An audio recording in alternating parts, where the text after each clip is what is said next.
police officer goes in and says, "We're giving you a citation." I didn't realize that they drive to do drive-by inspections or shows out there. So they were done on Monday. It's on Monday. No idea. Yes. Because they sent it in the mail. I know it.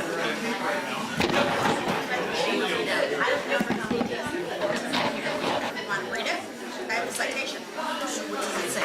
Tell me. Don't forget he's over here. He's over here. Don't forget it. Moving closer. Right back. Immediate action to take. There's one. It says immediate action. Okay. It says immediate action. Good evening, everyone. Thank you all so much for coming out tonight. At this time, I will call to order the regularly scheduled village board meeting for the village of Midlothian, October 25th, 2017, at 7 p.m. Roll call, please. Trustee Cabing? Here. Trustee Crowley? Here. Trustee Gillis? Here. Trustee Ivan? Here. Trustee Killily? Here. Trustee Kreis? Here. Mayor LaRue? Here. You have a quorum. Please stand for the Pledge of Allegiance and a moment of silence for our fallen veterans.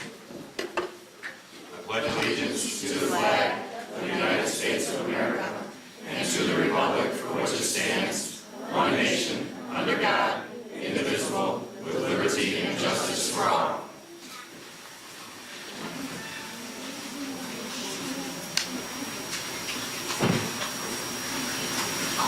Thank you. Is there any members of any village commissions or committees here tonight? Jean Bartecki. Safety Committee, Beautification Committee, Community Policing Committee. And that's it. Oh, Friends of the Library. Any? Technology? Is there any members of any local organizations here tonight? Rita Sarney and Joyce Holstein from Friends of the Library. Thank you all so much for coming out. Not too long ago, Trustee Ivan and myself visited Central Park, Mrs. Weather's Central Park 5th grade class, and they presented to us some fantastic ideas on how they thought they could make Midlothian better. We were so impressed that we thought that we would bring them out here to a full village board meeting and let them show us what they got. They put a lot of time, effort, and hard work into this, so Mrs. Weathers?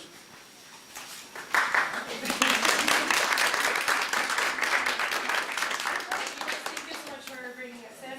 We're going to start with a group of 3 girls, and their group name is SAM Survivors.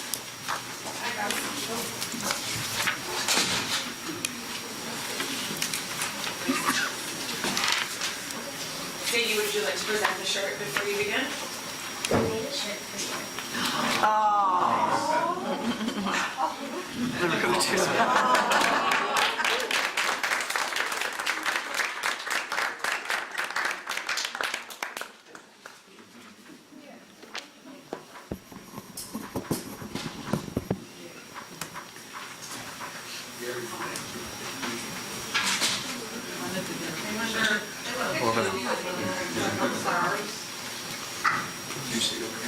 Yeah, thank you.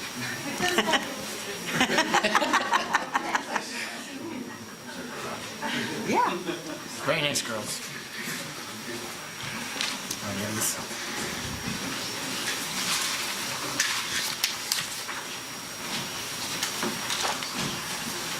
Okay, go ahead.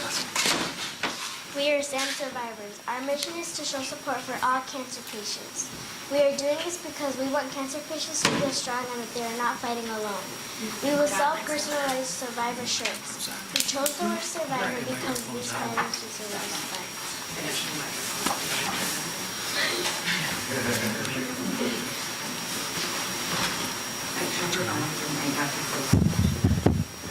Yeah. Maybe raise it up a little Raise bit. it up a little. There. Right here? Yeah, there it goes. Just talk a little bit more into it. Then I can there you go. We are SAM Survivors. Our mission is to show support for all cancer patients. We are doing this because we want cancer patients to feel strong and that they are not fighting alone. We will sell personalized survivor shirts. We chose the word survivor because these fighters deserve respect. We're selling the shirts for $13. Half of the profit will go back into our company so we can continue fulfilling orders. We plan on donating half of the money we make to Midlothian Canine Department. We want to give the Canine Department donations because dogs have a lot of needs, like food and training equipment. Our goal is to donate $150 a month to Midlothian to the department.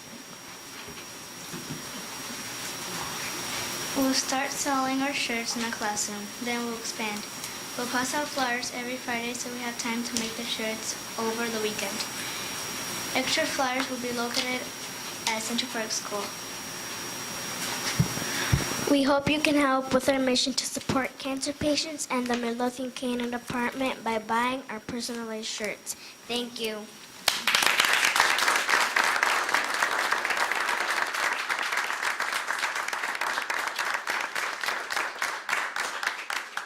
Any questions? This board usually has a lot of questions, so. How do we purchase one? In In the packet? Yep. There's a form. All the forms in the we back. have flyers and Okay. I don't have. so that we will give it. Attached to your, Okay. didn't you get a folder? No. Okay, thank you. Thank you so much, girls. Nice job, great job.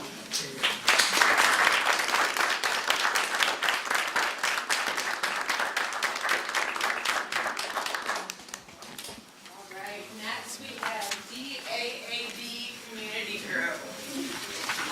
Are we sure to fold up here? Thank you very much. There you go. Come on up, girls.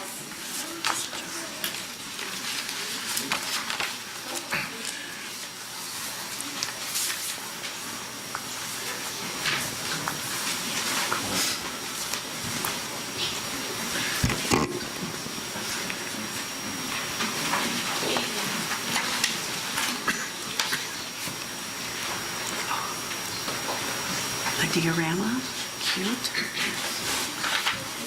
Yeah, I can see, I can see.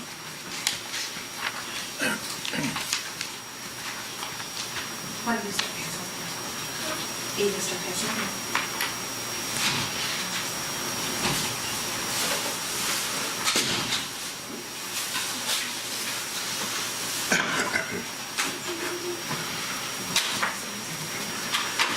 I've enjoyed myself.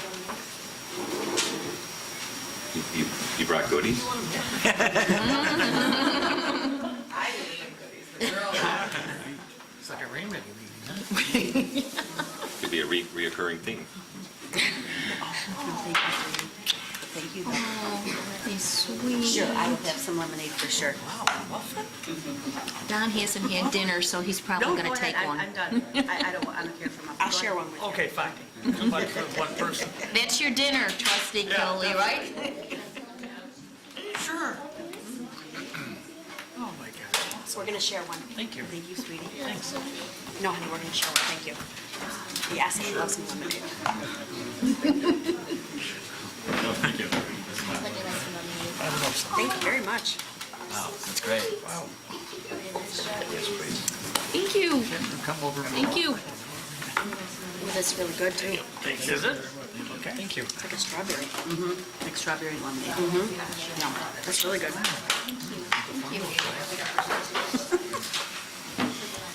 Sure.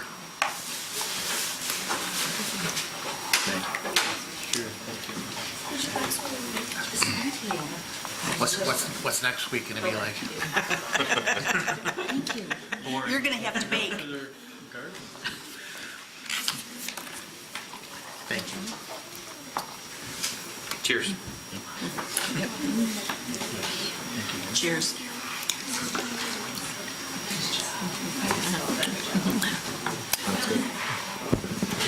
All right, ladies, speak into the microphone.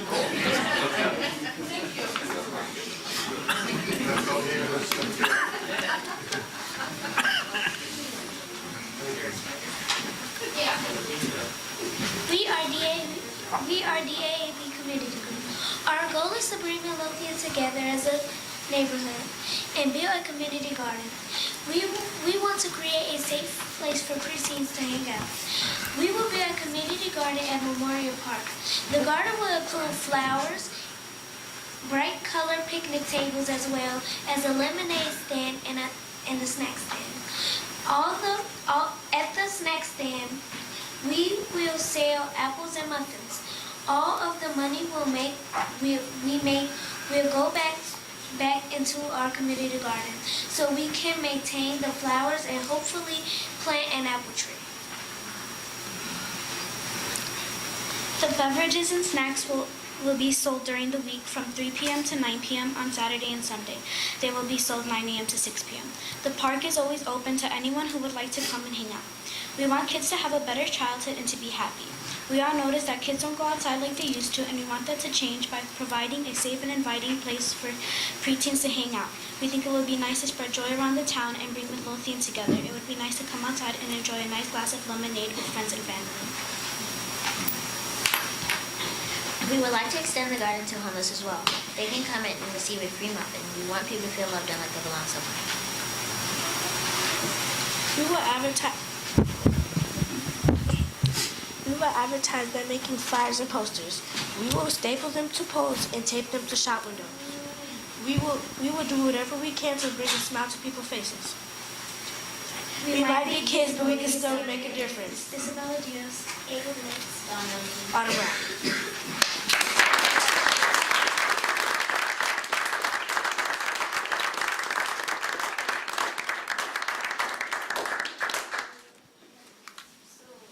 Here's our visual. So here's the lemonade stand. And these are the colored picnic tables. And here are the shirt stands. Very nice. Very nice, Great. very cute. Great job, guys. Great job.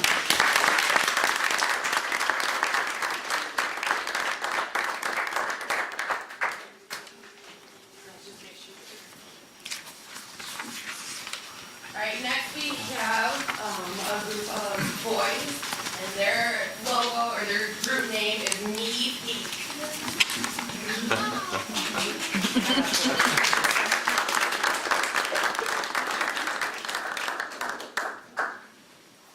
Me Pink is a group of children who want to help people battling cancer. We have witnessed our family members suffer through various types of cancer. They take medicine called chemotherapy. Patients taking chemotherapy lose their hair. We want to make hats for people who lose their hair during cancer treatment. Our hope is that we will feel like they're not fighting alone. Anyone can purchase a hat. Our cuz Me Pink hats cost $13. Our profit will go back into our company so that we can continue creating new hats. Our goal is to be able to donate one Me Pink hat to every cancer patient in the area. We'll also accept donations toward making new and creative hats. We care and we will help bring a smile to people's faces. Judith Palacio, Mrs. Gonzalez. Imagine Gary.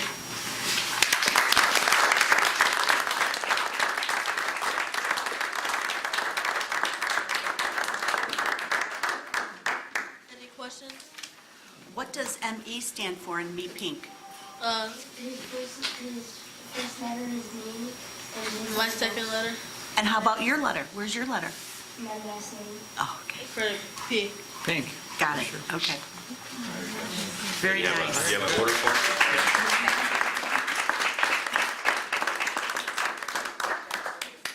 And our last group is a bake sale for Victory House for Women.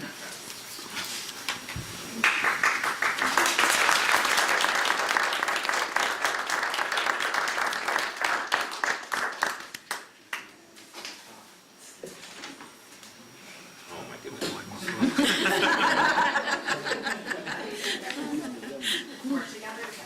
Can you come to every board meeting?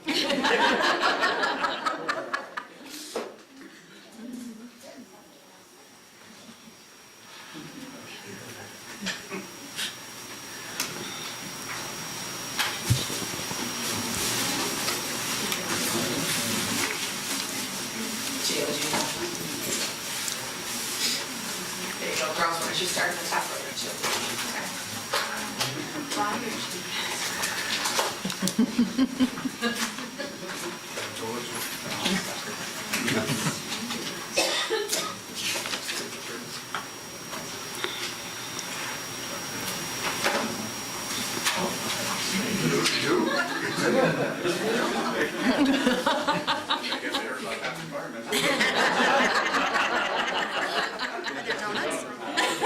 It'll be full by then. I know. Thank you. Ooh, yummy. My favorite frosted brownies. Oh,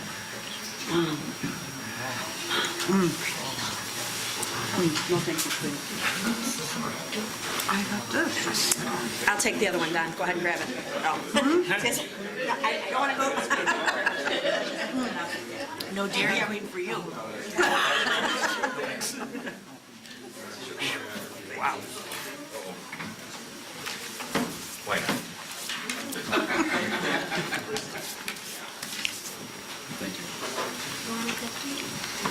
No, I'm good. I can go to sleep and call the show. Thank you. I'm good with the muffin. This is my desk. Mayor, I just want you to know that we can accept about 50 more brownies and cookies before we run afoul of the State Gift Ban Act. Only 50? Of course you want a cookie.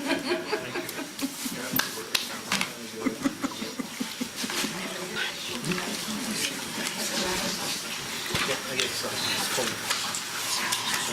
It's too cold.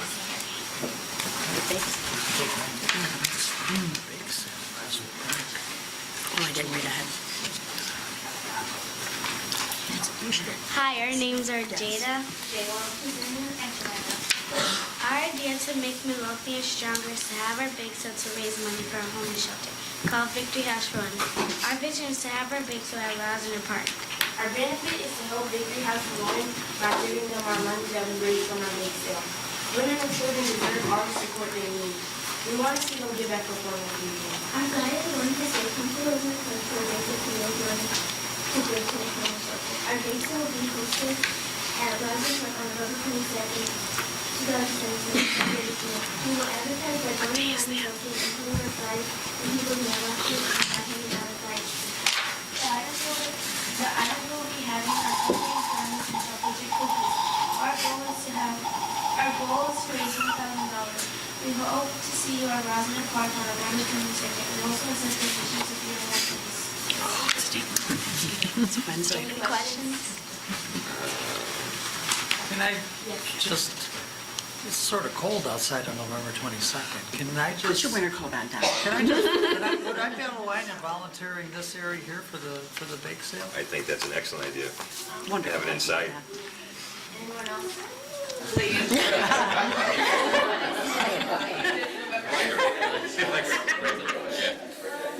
Because the last time the mayor came to our school, we had October 22nd, but then yesterday we realized that October 22nd had passed, so we changed it to November 22nd. So it's my fault.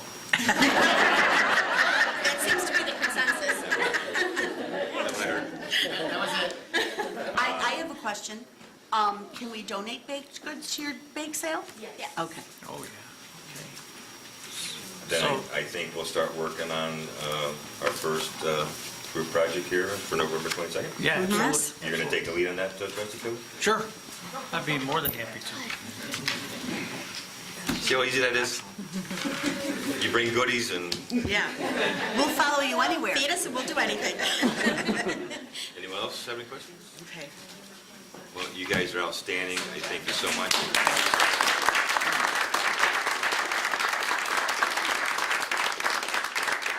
Just one more thing. We made visuals of what it will look like. Aw, Oh, look that at is very that. cute. Look at that. Excellent job. Very creative. I want to thank everyone for coming and supporting the kids, as well as everyone up here. I really appreciate your time and your support for the kids. They worked very, very hard. Can we, Thank you very much.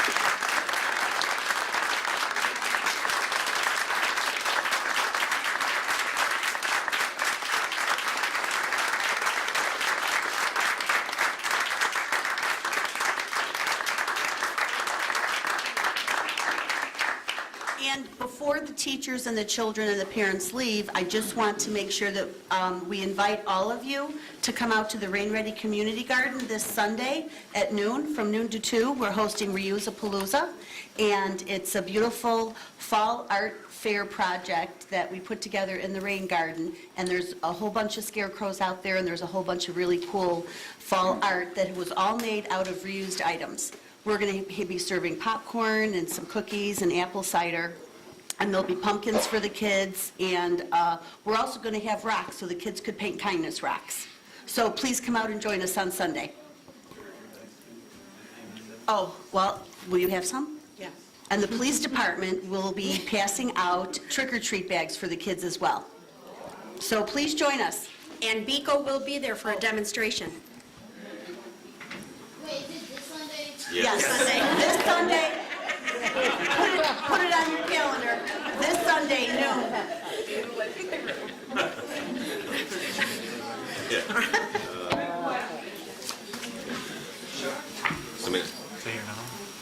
Okay, thank you guys so much, I really appreciate it. Thank you.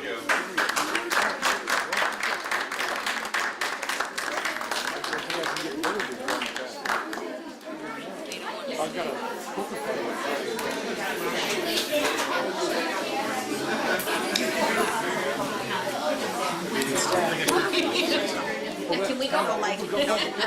Joe, let's go.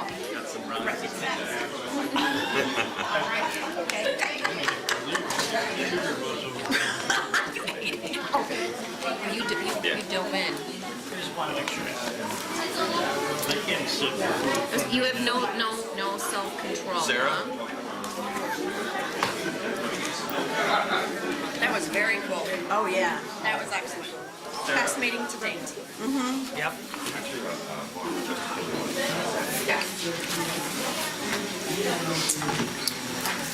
Oh, excellent. I can't wait to volunteer for that project. Me too. What day is November 22nd? It's a Wednesday. Hey, Dan. You're hungry, huh? So we'll have it at 4:30? Oh, are you going to have a meeting that day? Yes. Yes. Sorry. Okay. Damn it. You know, Tried to get out of it. Had to pay. I said the same thing. Nobody, everybody, we have Black Monday. It's also a very short meeting. We just pay the bills usually right side. Okay, good. Then we can go ahead Black Wednesday. We'll have the police officer drop us off somewhere. We don't want to have to drive. There you go. That's actually a great way if anyone wants to do a ride along. It's a great way to go along with them. No. Really? Where do you do ride-alongs at? You just basically want to patrol with them. Oh, Lord. Why is it a good night to go? See and do everything. The purposes of all kinds of excitement. The football field. Football. Yeah. Can I bring wine in the car? No. In the back? Wow. But I don't think it made the cut. But you bought it afterwards and have a couple. All right. At this time, I will open the floor to public comment. If you have a comment and would like to be made a matter of public record, please stand, state your name, and give us your comment. Joyce. 5108 148th Street, Midlothian. First of all, I have 3 items.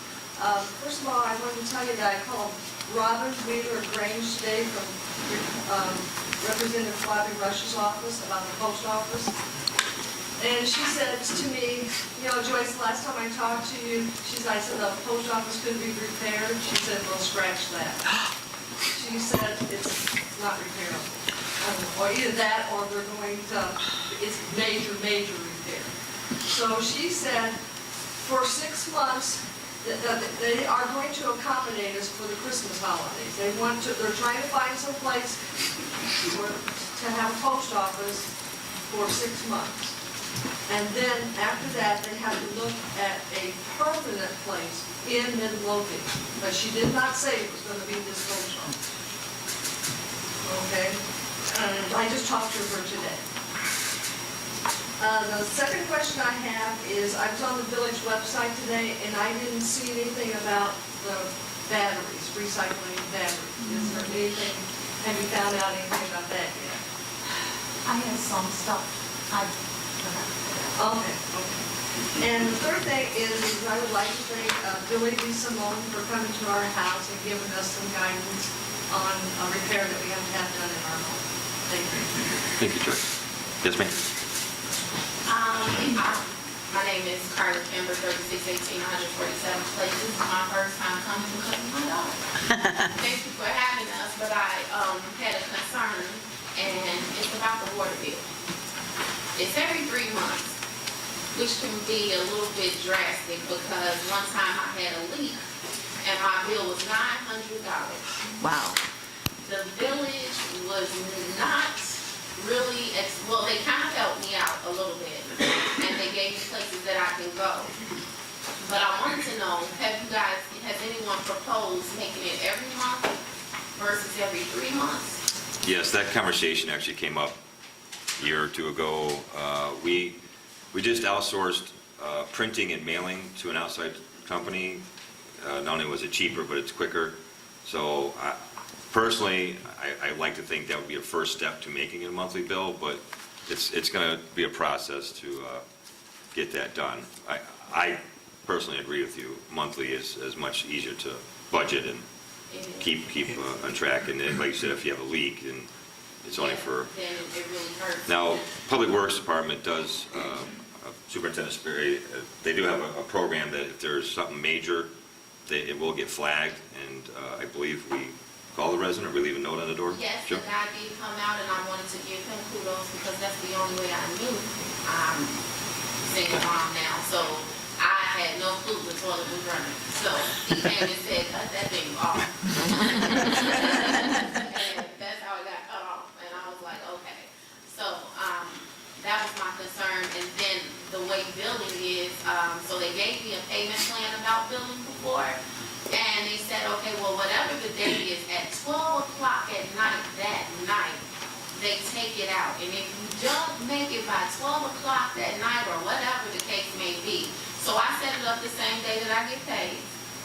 And I guess direct deposit didn't hit to 3 a.m. while it was cut off. I said, well, can you run it back through? They told me no. And the money was there. And I had to pay the cutoff fee on top of that bill being that high. So I just wanted to know if we can have some kind of better, I know they're more strict on it, but some kind of better way that it's done, because I didn't understand why they couldn't run it back through. She just said, no, they couldn't give me a reason why. I'm like, well, I have the money. And they made me pay the fee the same day as the day that I said I would set it up. So they didn't work with me on that. But I just wanted to bring that to the village attention, the water bill. I've heard similar situations with people paying online or by credit card later at night after they get home from work. Unfortunately, it doesn't get posted to the village account up to 2 days later. So once the time passes, our system does not see a payment, so it generates a late notice or late bill. So Yeah, but we are looking into forgiving that kind of thing and letting a slack go in. Would that be a good description of it? Okay, sure. Okay. Perfect. Also, if I can add one thing, I don't like paying quarterly either. I would prefer to pay monthly. So what I did, I went to the automatic payment system that the village offers. I think it's called PSN. Is that it? So I went to PSN, and I took my quarterly bill, divided by 3. I added an extra $10, and then I have the money once a month. To take it out, so you can do that. Yes, you can set it up so that you can pay a bill. Is that on the village website? Well, when you can go through the village website to get to PSN, then PSN is a separate website, but it's all secure. You put your information in, and I set it up so that the same amount of money comes out of my checking account every month. Okay. And then I can do it monthly, and then it's a little bit easier to manage and budget. Okay, and my last thing, so I live on a block where all the buildings are, where the new storage space is. And on the opposite side of the street from me, they have a no parking, because people can use the parking lots. Well, I don't have no parking on my side. So I'm getting all of the people from the buildings parking in front of my house, and just little different things have occurred, like somebody went in my car one day because I left the doors open or something. But they park in front of my house for the building. And I wanted to know, can I also have that same no parking on my side in front of my house? Because it's just my house, like my house and another house right there, as what's across the street from my house as well. We just actually started discussing this last week. Building Superintendent DeSimone was going to go out and start looking at solutions to the parking issues over there. And Shades Committee has looked into it, and some trustees as well, so We are working on it. we understand what you're dealing with over there, and we're going to try to resolve it the best way possible. So just to be clear, you're on the same size as the storage, but people are parking in front of your house because they can't park on the west side. Right. So they're parking in front of my house. It's like two houses right there that they park in front of Right. my house, my neighbors and mine. And they, so then one day my neighbor, she's a little older, and I heard someone tell her, she's like, well, can you move your car up a little bit? And the lady kind of got a little smart with her, so I intervened, but shouldn't have to go through that, And they don't know better because they don't live there, so they don't care, so. And the police come through there a lot, but I just wanted to make sure, if we can get something there that'll just keep them down by that building. And you're on 147th place. 147th place. Okay. Yes. Thank you. Thank you. Thank you. Carol? My name is Carol. My address is 14433 Cessna in Midlothian. William D. Simone, if I am not mistaken, you have said to me, water cannot be drained from one lot to the lot next door. You are the one that has the building codes for the village of Midlothian. You fixed the sump pump and you turned the gutters. This should also enable you to act on that slanted driveway next door. If you are not able to take care of that driveway also, then consider someone who can do the job. I do not want to go downstairs someday and find the basement wall on the floor. In your plans for fixing the driveway next door, look at what is there. Probably all of her plumbing by her driveway. Bathrooms and kitchen upstairs, probably. Washing machine, laundry tubs, and sump pump downstairs, probably. That house used to be new. It has been there, it seems, long enough to probably be reaching repairs here and there. How could you detect a plumbing problem that could possibly show up by visible water on the ground when that entire surface is paved by her driveway? You should have a police report from a Midlothian police officer that said he would file the report, who witnessed visible standing water flooding in our yard along that driveway next door. Continual flooding from the front sidewalk all along that driveway next door, all the way to the backyard where our clothesline pole is. This flooding needs to stop all year long, year after year. How did you do this week with the rain we had Sunday, Monday, Tuesday? It wasn't all that bad, but what I can tell you is, I don't know what was going on in the ground. Right. And one of the cracks in the basement floor was stuck. So, that doesn't sound too bad. The rain before, the wall was leaking in a lot of places. It's like this rain, we had a lot of drizzle, and it would stop, and it wasn't that heavy, and it was like spread out.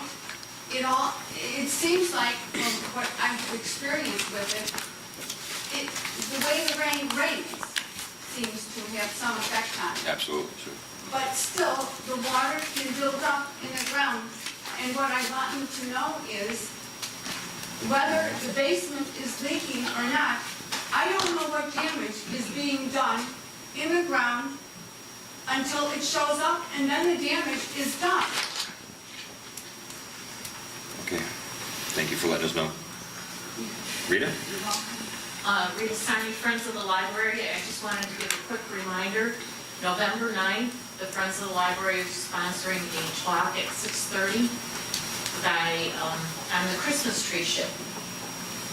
So anyone is welcome to attend, and it's kind of local lore. What time is it at? At 6:30. Did you say the Christmas tree ship? It's a Christmas tree ship, yes. And if you spring Christmas trees, every year into. Lake Michigan. Mm-hmm. For, and it's sank, and Coast Guard did it, and it's kind of a cool local thing that goes on, so. Also, on November 4th, if I could also add, the library is having their final event in the Climate talk change? series on climate change, and that's going to be on Saturday, November 4th, if anyone's interested. So I won't bring it up. Okay. Well, you can still bring it up again. Anyone else? Yes. Good evening, Midlothian Valerie, one of the members of the homeless community here in Midlothian. I didn't expect to find out that there's going to be free muffins at Memorial Park soon, so if my condition continues, at least I know where to go. In my hand, I have the words that I thought I was going to say at the October 4th, 2017 meeting, so I was unavoidably to be detained. Because circumstances have changed, I will just summarize the points I wanted on public record a few weeks ago, based on what I had witnessed firsthand over a period of 10 years while being here in Midlothian on a regular basis, and also performing recently an audit of 216 building inspection reports in connection with what the village labels as a crime-free housing program. First, I shut down my Advanced Midlothian Politics group and my wall on Facebook because I have no 24/7 internet access to participate in the conversations, and things took too vicious of a turn for me to accept responsibility for hosting, even though they were not my words being spoken in hostility and haste. Next, no list, no sign, no CPTED inspection, incomplete and even forged building inspection reports equals no right to demand any action whatsoever using the CFH ordinance as the justification. No debate, no excuse, no retaliation. This is a victimization factory for the corporation to use against property owners and renters alike, and it women will. In addition, the for rent sign is still up on the property owned by Midlothian Police Sergeant Evan Olmos at 14815 Kilpatrick as of today, and the Kilpatrick corridor remains irrefutable, undeniable, and unchangeable proof of the fake and fraudulent CFH program that has been supported and encouraged to continue as is for 7 years, based primarily on the reporting of the CFH coordinator being under the direct job influence of Olmos. Therefore, it stands to reason that at least from this moment on, any plausible deniability of the corporation being entirely out of control and incapable of stopping its own illegal behaviors has been obliterated beyond repair. At this point, I personally send the corporation in its entirety to a mental health facility immediately for a 5-day observation, but the Citizens United will win well for it. Speaking of mental health facilities, it seems that the false news network here in Midlothian has been hard at work trying to distort and leverage only one piece of truth that I figured wouldn't stay private no matter what the laws dictated, namely that of my being locked up in a mental health facility because I became violent while inside Village Hall. At this time, there are but a few simple facts I find critical to speak out loud in this room for public record purposes and for also greater good purposes. Yes, on October 4, 2017, I was forcibly removed from interview room 1 inside the Midlothian Police Department around 12:45 p.m. due to my choosing to first verbally and then physically resist removal from the location on mental health grounds. Public records I've acquired so far shows that this was partially because I refused to file a complaint against former Police Chief Hal Kaufman for words he allegedly said online and Facebook behind his suggestion I should jump in front of the 745 Metro train and kill myself that I myself saw and even commented on. Apparently somebody filed a complaint with the village about comments made in another group, which helps me understand why my refusal to sign a statement regarding words I hadn't even seen would really disturb the detective interviewing me about a voicemail I left the mayor the night before. Kaufman has said far worse to me while he was on the job on Facebook, and my formal complaint to Ryback a while back was dismissed without any consequence. His words are now speech of a private citizen, which makes the words even lesser in violation if it is even to be labeled as such. Instead, you, the board, and the mayor should be apologizing to him for treating him as a persona non grata when he filed a complaint with the board about inaction correcting an error that canceled his health insurance at a meeting about a month ago. Over the years, I've noticed how various speakers in the public comments portion are treated to either undivided attention of their government if they are popular or have something nice to say or proof. Activities designed to make it appear as if there is something more pressing to look at other than the speaker initiated, and that a signal of active listening can be seen. Shame on you for doing that to him, just as much on shame on you every time you've done it, and any time you do it in the future. Yes, I view the whole event to be entirely absent of any HIPAA layers, despite the corporation, hospitals, insurance companies, the state, etc. Recording it as a mental health event. Yes, I believe rights privacy laws are existing at this time in an unprecedented setting. Yes, I broke free of the restraints being applied to me in the police department. No village employees were reported to be injured in the event. Yes, on October 6, 2017, I was moved to the Madden Mental Health Facility. And yes, I was released October 13, 2017. Yes, I was attacked while in the facility on October 12, 2017. And yes, I was one micro-decision away from disability or even death. No, I haven't filed a police report because apparently mental health patients are not allowed to use the 911 system to report an assault, and there is even confusion as to who has jurisdiction over crimes inside the state-run facility. With that stated as fact, my opinion remains that the corporation is not going to take any immediate actions whatsoever, because I am still not to be believed and nobody wants to drive down Kilpatrick at night to see the truth of the fake program for themselves. I believe that tomorrow will be business as usual, and someone's going to interact with the village somehow in connection with the CFH program, and that'll be that. I'm at least relieved to some extent that the village now does have my statements on the CFH matter on this record, and I guess ending this out-of-control program will fall on someone else's shoulders, as my voice was obliterated by the call of mental health problems, and the subsequent facts on record that I was in a mental health facility all. I'm saying this tonight of all nights because I believe no one in this community should be spending time and thought talking about my circumstances, as it feeds into the objective of derailing the ending of the CFH program and all of the illegal activities attached to it, as it was made quite clear when the AMP group was open. In closing, a friend of mine at Madden was sexually assaulted this weekend in front of others, and staff severely delayed their response to the matter. So delayed, my friend was forcibly injected with powerful drugs that interfered with his right to receive proper 911 care, which should have been complete with trauma care and opportunity to file a report. This is the same friend who was attacked earlier last week, sustained minor injuries, and was given no access to 911 service with that event either. This is the same friend who saved myself and a woman from Los Angeles on October 12, 2017, who I also consider friend, along with another person I love as my friend from neighboring Harvey, who helped subdue the attacker. This same friend who was brutalized this weekend is still locked away with his attackers and expected to roam freely around a very small room, otherwise he is the one who will be brutally penalized. So according to Sergeant Olmos and the video posted online, we are who we associate with. Well, I'd rather be spending my time tonight with the people of Madden rather than here with you. Every single one of you scares me far greater than anything anyone in that facility might ever say or do to me while we were within each other's presence, because it's clearly become too normalized to bully a victim of government with words like, "Shut up, that is one of the nice guys. Leave them alone or else we'll come after you and stop you ourselves." Someone may have been nice to you, but that doesn't mean they can't be a rapist or a murderer, let alone white-collar crime specialists like Ryback thought herself to be and failed miserably. None of you will ever again hesitate to look at me other than someone who brought this upon herself because of whatever cherry-picked evidence and excuses are chosen, and I can live with that.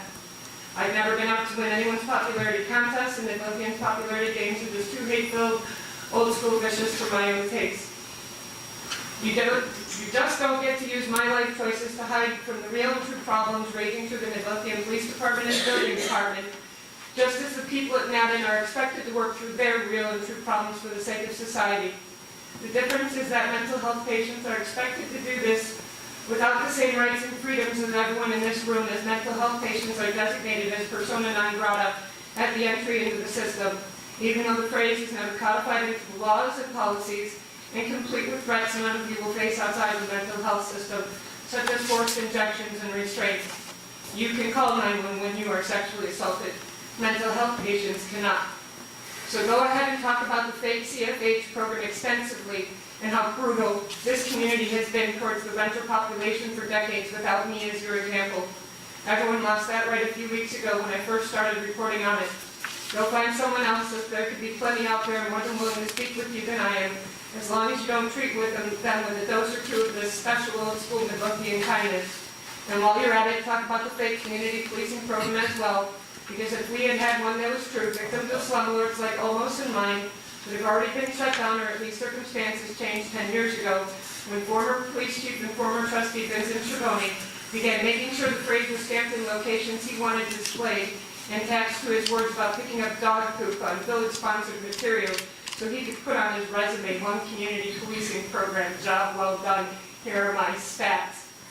I'm tired of paying such brutal, personalized, and customized prices for the sins of members of this community and government, especially the long-standing ones, with or without pay. So as I said in an email to the board about this whole matter, I'm done being this community's go-to victim, ready and able to take whatever past, present, or future government is in the mood to dish out, and then reporting my findings to the public for your further political purposes. Your loss is if you see this as a dangerous threat to your safety and security. I see it as my saying quite clearly and coherently to stop hurting me and others who are supposed to be representing their best interests also, especially the renters, let alone your interest in governing over the people of Midlothian in an honorable way for a day's wages. Now, tonight, and with every breath from this point on, I'll just be sure not to hold mine too long waiting for change. Now, if you will excuse me, I must return to work on finding the words and the people that can help and will cause for immediate quality health care to be provided to a sexual assault victim who would otherwise be being treated as a hero. Instead of a system of instructions stating he has no right to be the recipient of such an outrageous request because he voluntarily asked for mental health care. He never gave his consent at any time throughout the process to be assaulted, and neither did I for that matter. Had I known I was waiving those rights at any time I signed papers shoved in front of me with demands of signing as is, I would have taken my chances in the courtroom with a few typos in my name and no state ID to prove who I was. Because nothing was voluntary about my stay.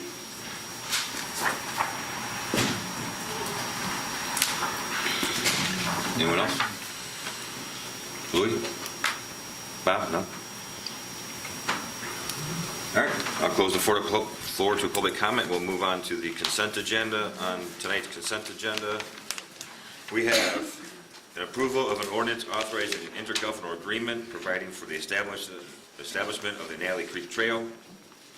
Number 2, approval of an ordinance authorizing an intergovernmental agreement by and between the Village of Posen, the City of Blue Island, and the Village of Midlothian, forming a multi-jurisdictional gang suppression tactical unit. Number 3, approval of an ordinance authorizing disposal of personal property owned by the Village of Midlothian for various office equipment and police, fire, building, and administration. Number 4, approval of an ordinance revising Title 3, Chapter 3, 3-3-16 of the Village of Midlothian Municipal Code pertaining to the minimum water use charge for senior citizens' water bills. Approval for the Reusapalooza event budget on October 29th, 2017, not to exceed $500. Number 6, approval to hire Steel in the Air Consultants to evaluate the Verizon proposal for a cell phone tower for the cost of $3,000.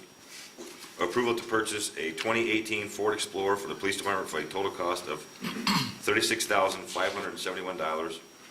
Number 8, approval to purchase the K-9 equipment package for the new Ford Explorer for a total cost of $5,434.87. Approval of the job description for the Deputy Chief of Police. Approval of the committee meeting minutes for August 2nd, 2017. Approval of the board meeting minutes for August 9th, 2017. Approval of the special board meeting minutes for August 16th, 2017. Approval of list of bills. Approval of September 2017 Treasurer's Report. And approval of the September 2017 departmental reports to include building, fire, health, police, and public works. Is there anything that any trustee would like off of the consent agenda? Mayor, item 6, please, and also on the list of bills to take off the Attorney Valadez's bill.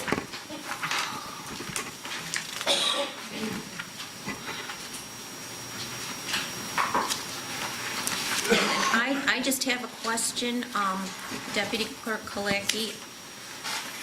I don't know if you saw my latest email, because I sent it rather late, about the August 16th minutes. I got your changes and found what's the Those changes were made. It's all fixed. Including the discrepancy over the rain-ready date, so it's in there as September 21st.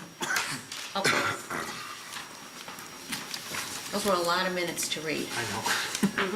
And I'm sure you'll give an update on it. I will. Okay. Is there anyone else that wants something else removed from the consent agenda? So I'm looking for a motion to approve tonight's consent agenda with the exception of number 6, approval to hire Steel in the Air Consultants to evaluate the Verizon proposal for a cell phone tower for a cost of $3,000. And Attorney Valadez's invoice for the month of September, I guess it would be. And that was just his monthly invoice for $5,800? Yeah. Are we allowed to ask questions? Did I miss that part? After motion second. I will make the motion. I'll second. Is there any discussion? Yeah, I have discussion. I thought that last week when we discussed Steel in the Air Consultants, we were all in agreement. That was my understanding when we left the meeting. I thought that we were all in agreement that we agreed to Steel in the Air, unless I dozed off for a couple minutes. I thought we were too. Because Mayor asked if we should put it on the agenda for approval, and we all agreed yes. So And I agree with you, trustee. so I'm kind of confused as to what the issue is. And when we talk about it, we can talk about it. But I don't think we can talk about it here. Okay.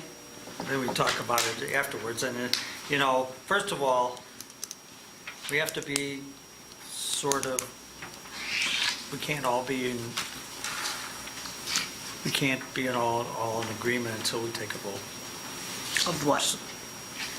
About, we take votes in this meeting, and at a committee meeting, we can talk about that we think everybody's going to vote for it, but we didn't take a vote on it, so.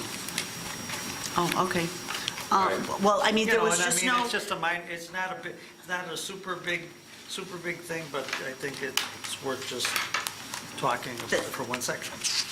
So we'll have discussion about this later in the Oh, meeting? sure, under yeah, business? well, everything will be discussed. Okay. It's not like we're going to And then throw I it would away. also, I'm curious as to why you want to remove Attorney Valdez's bill from the bills list. We'll talk about it when... Mayor, I'd like to make a motion that we change the order of the trustees again on who goes first, and the one that has the objections could go first, if that would be okay with you? Sounds like a wonderful idea.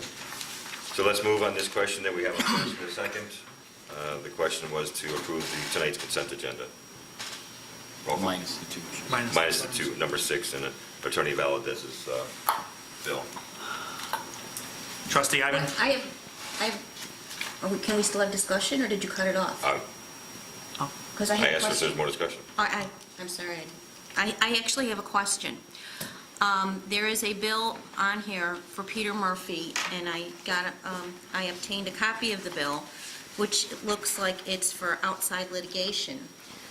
But I pulled the June 7th minutes, and I quote, Trustee Killey asked this was talking about when we were discussing about attorneys and outside attorneys. And I quote from the minutes, Trustee Killey asked who would choose the outside people.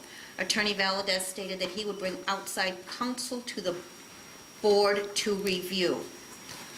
Unfortunately, this was never brought to the board to review, this attorney.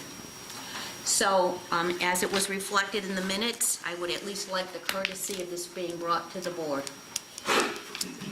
Yes, Attorney Valdez brought to my attention that we could save a lot of money by having Peter Murphy do our litigation as opposed to Robin Swartz. So that was the decision by the Attorney Valdez, that he would bring him in to save the village money. Well, I would just respectfully request that if that's going to be done, that we just follow the protocol that was agreed to by this board. Well, actually, trustee, you never agreed to any of this. You voted no on all of the proposals that both I and the mayor brought before you. Well, I'm just quoting from what was stated in the minutes that you stated you would bring outside counsel to the board to review. So I would just respectfully request that that be done in the future. Any more discussion? Roll call, please. Trustee Ivan? Aye. Trustee Gillis? Aye. Trustee Caveney? Aye. Trustee Crowley? Aye. Trustee Killey? Aye. Trustee Kreis? Aye. Motion carries. If it pleases the board, I will have Trustee Killey go first so that he can discuss his 2 issues with the items on the consent agenda. Trustee Killey. 2 quick things. One on the attorney's Valdez's bill, I definitely will vote for it. But we've asked Attorney Valdez, I think myself and I think another trustee have asked Attorney Valdez to itemize his bill, and he did itemize everything except whatever work he did under the retainer. I think we should get a itemized bill for what work he did under his retainer. And that's all I have for that. I think we need to know everything that is being done as far as the legal work, whether it's under the retainer or not under the retainer. Then I'll be looking for a motion to approve Attorney Valdez's September invoice. I'll make the motion. I'll second. Any discussion? I guess my question would be then, can we get an itemized bill every month of all the work? Well, Trustee, what the agreement was between myself and the mayor, if you recall when you raised this issue, you and Trustee Kilby have raised this issue several times. The intent of the mayor and the proposal was to match up with the Robin Swartz proposal, with the obvious exceptions of items in which I include more work at a lower rate. Incumbent upon that is that included in the monthly retainer would not be itemization, simply because I'm including so many different things that the retainer amount would be much higher than what I've agreed to do the work for in the village. The extra items have been specifically put out into the bill, spelled out into the bill for what the subject matter is and the amount that's billed. And in addition to that, each month I have reduced the extra items by several $100s to bring the cost down even lower. I certainly don't believe that you, Trustee, or Trustee Killy, would expect me to itemize 5-minute phone calls, 7-minute phone calls, 6-minute conversations in the hallway with department heads. And then at the end of the month, when that bill turns out to be close to double, not bill the village for that. Of course I would bill the village for if I'm going to itemize all the things under the retainer that's included right now. And I would also say that under the Robin Swartz proposal, which was $1,000, all that was provided for the village was governance. It was not itemized under the retainer. Everything that was extra was. So I would simply say that last month there were 12 hours that were billed under the retainer simply for board meetings and committee meetings. 12 hours. So I guess what I'm trying to say is that I continue at the mayor's direction to try and reduce the monthly legal cost for the village. And that includes providing more access to department heads, to village employees, to ask any question that they want before they are performing their responsibilities, in the hope that we can make sure that they have the confidence and feel the empowerment to go ahead and make decisions without worrying about having to call legal counsel or making a mistake. I believe we've been successful in doing that. I believe the village employees and the department heads enjoy the access they have to legal counsel without being on the meter. And I certainly believe that right now, what my bills reflect for the actual hours that I am doing for the village are probably about 60%. Well, nobody's disputing that. That wasn't the issue. And I happened to be reading the minutes today for August 17th because I needed to get them done before this evening. And under the president's business, it states, Mayor LaRue advised that the village attorney will be providing an itemized bill each month. So I'm not quite sure where the disconnect was, but that's, I think, what we were expecting. So we He could was itemizing most of the bill. If you like him to itemize every single minute, then the bill's going to go up. With the discounts and the just not for the, including things that are 7 minutes long or 5 minutes long, if I were to itemize, those items would probably add up to at least $1,000 to $3,000 more a month. Robin Swartz was charging the village to have someone itemize their minute-by-minute legal stuff. Do you want that to happen here? No, I just think it would be helpful if we knew some of the things that were being worked on, because It would be numerous things that he's answered when I've called him, all less than 7 minutes. Calls in regards to policies or tracking stuff that I've given him or my department heads have given him. The conversations that Superintendent DeSimone and I have had with him with regards to zoning matters, what else? 143rd Place, those emails, so. I personally like the availability. It helps me immensely to get through the policies and the day-to-day operational stuff that I go through every day I come here, it seems. Are you requesting the village attorney itemize every minute of his work with the village, which is going to cost more money for the village? Not if it's going to add more money, but I quoted from the minutes, and I was under the And for the impression... most part, the bill was itemized. No, I would disagree, but I think we're splitting hairs here.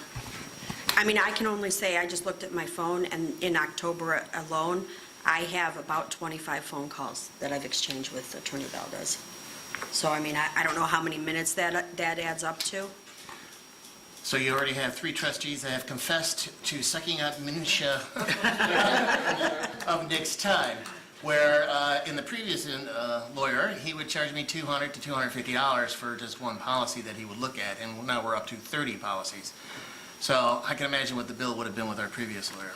And those policies, is the review of policies included in the retainer fee? Yes. Yes. Okay. So it's free. I would just make clear, anything that is not included in the retainer fee will be, has been, and will be specifically itemized and put on there. Well, actually, their policy review was a separate item we were charged for on previous bills. It was discounted off. Okay. And it will not be charged in the future, but it was All right. it was billed, but it was never charged. Would you mind letting us know the major things you're working on under the retainer, where it wouldn't be every minute, but it might be policies, things like that, or whatever, just to give us a flavor of what's going on, so Trustee. they don't itemize every second? Other than those items which have been specifically excluded, and there's also credit for liquor proceedings, there's also a discount for electoral board stuff, which is not included. But everything other than those 4 or 5 items that we've gone through 3 or 4 times now is included. Special projects may not be included, just like they weren't for Robin Swartz. But in essence, if it's not in that little section of itemization, that means everything is included. Everything that I come across my desk, I include in that monthly return. Right. Any more discussion? Roll call, please. Trustee Ivan. Aye. Trustee Crowley. Aye. Trustee Caveney. Aye. Trustee Gillis. Aye. Trustee Kilby. Aye. Trustee Kreis. Aye. Motion carries. Thank you. And Steel in the Sky, or Steel in the Air consultants?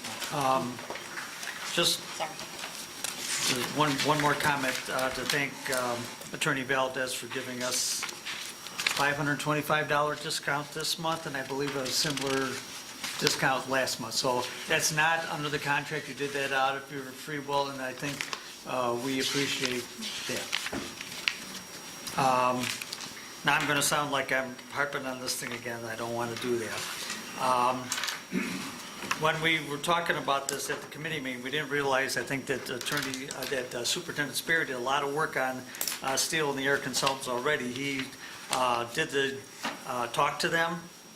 He did some reference checking. He also reached out to many different villages in his association, or superintendents, that in trying to get data on what people were charged, what the leases were, and he was trying to get a flavor of if they dealt with Verizon, if they worked on water towers, and he got a lot of different information, but it wasn't really specific enough to give us enough information for this. So that's why Superintendent Sperry and Attorney Valdez are recommending that we go with Steel and the Air Consultants. I did a lot of reading on their website. They have a lot of data. They have a lot of work. And from my conversation today with Superintendent Sperry, he believes that our legal fees and this may very well be negotiated to be reimbursed by Verizon to the village.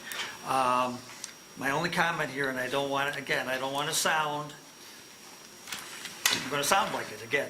I don't mean to, but is it a benefit to the village? And I asked Attorney Valdez if he has negotiated any cell phone tower leases, and he didn't reply to me. But is it a benefit to the village to have a attorney who has negotiated cell phone tower leases? Having said that, there is a lot of and part of the contract and the negotiation of Steel in the Sky is they are going to give us a review of the contract, and they are going to give us hints about what we should be looking for to try to make our deal with Verizon better. But I still wonder in my own mind, is it a benefit to the village to have the attorney that we work with on this, that they have done negotiations previously with cell phone companies or other providers? And that's my only question, and I don't mean to sound like it's a negative, I'm just asking the question. And I take no offense whatsoever, trustee. I have negotiated one cell tower lease in my experience as a village attorney. And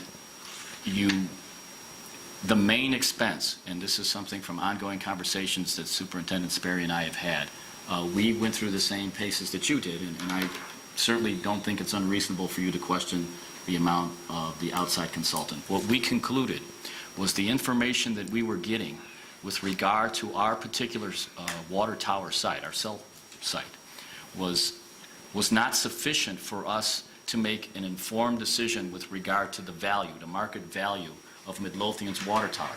First of all, the village engineer did a wonderful job in building us a facility that looks good, that's higher than most other sites that we are being considered. It has the infrastructure already set, it's accessible, it's in an area that other municipalities cannot provide a similar site. Because of that, we believed, again, Superintendent Sperry and I both agreed that we simply did not have sufficient market data to be able to make a determination as to what the cost or what the lease price should be for that site. Based upon that, we decided that this firm, which will do the market research for us and identify the unique qualifications of our particular site, to maximize the rent that we could get. Now, trustee, you could be absolutely right. At the end of the day, they could come back with the same number, Steel in the Sky, that the superintendent and I concluded in our guesstimate, and we will have in fact spent $3,000 to get someone to come in and say, yes, that's exactly what it's worth. But there would be cost involved in doing that, and there would be cost involved in bringing in a law firm to come in, whether it be Robin Swartz, and they do quality work, to come in and do the same thing. That cost would be well over $3,000 or very close to it. And in addition to that, for Robin Swartz or any other specialty counsel with regard to cell tower leases, they, to do their due diligence, would have to go out and get market data, because that's the main piece that we're missing, is we have to know how much we can get. And if Joe and I made a mistake and we short-sold ourselves $100 or $200 a month over the course of 25 years of a lease or 5 separate leases, that could result in tens of thousands of dollars of revenue lost to the village. So based upon that, we sought a firm that could give us a good idea as to what the maximum market value would be. And that's what we really are contracting for, because I can do the lease negotiation stuff. Robin Swartz could do it, and again, I don't take any offense about getting a law firm that has experience in cell tower leases, but what the real cost is that market data. So that's what we're asking the board to go out to, in our opinion, because at the very least, if they come back with the same number that the superintendent and I came to, at least we will know that we were right. And we've already paid Robin Swartz quite a bit of money negotiating the lease as it is. We're pretty much down to the financials, which is going to require this market research, so. I have a couple questions. With regards to the cell phone tower, or with regards to leasing it, I kind of recall this last year. How long have we been discussing what we're going to put on? Who we're going to put on, whose cell phone tower we're going to be putting on? Oh, Verizon's the only one that's approached us so far. And haven't we been talking to them for forever? The first step of this is site access agreement. They have to get in there and they have to do some geological drilling in there, which they did this past week. So we Way over my head, sorry. They brought out to do soil borings and testing of the soil and all that. But didn't we talk about this, like, even before I was on the board? Because I could have swore I was at a meeting here where we talked about this over a year ago. January. Okay, so we've been talking about this at least since January. What do you think we should do with this? Exactly what Attorney Ballard has said. And what do you think we should do, trustee? I mean, it's your And department.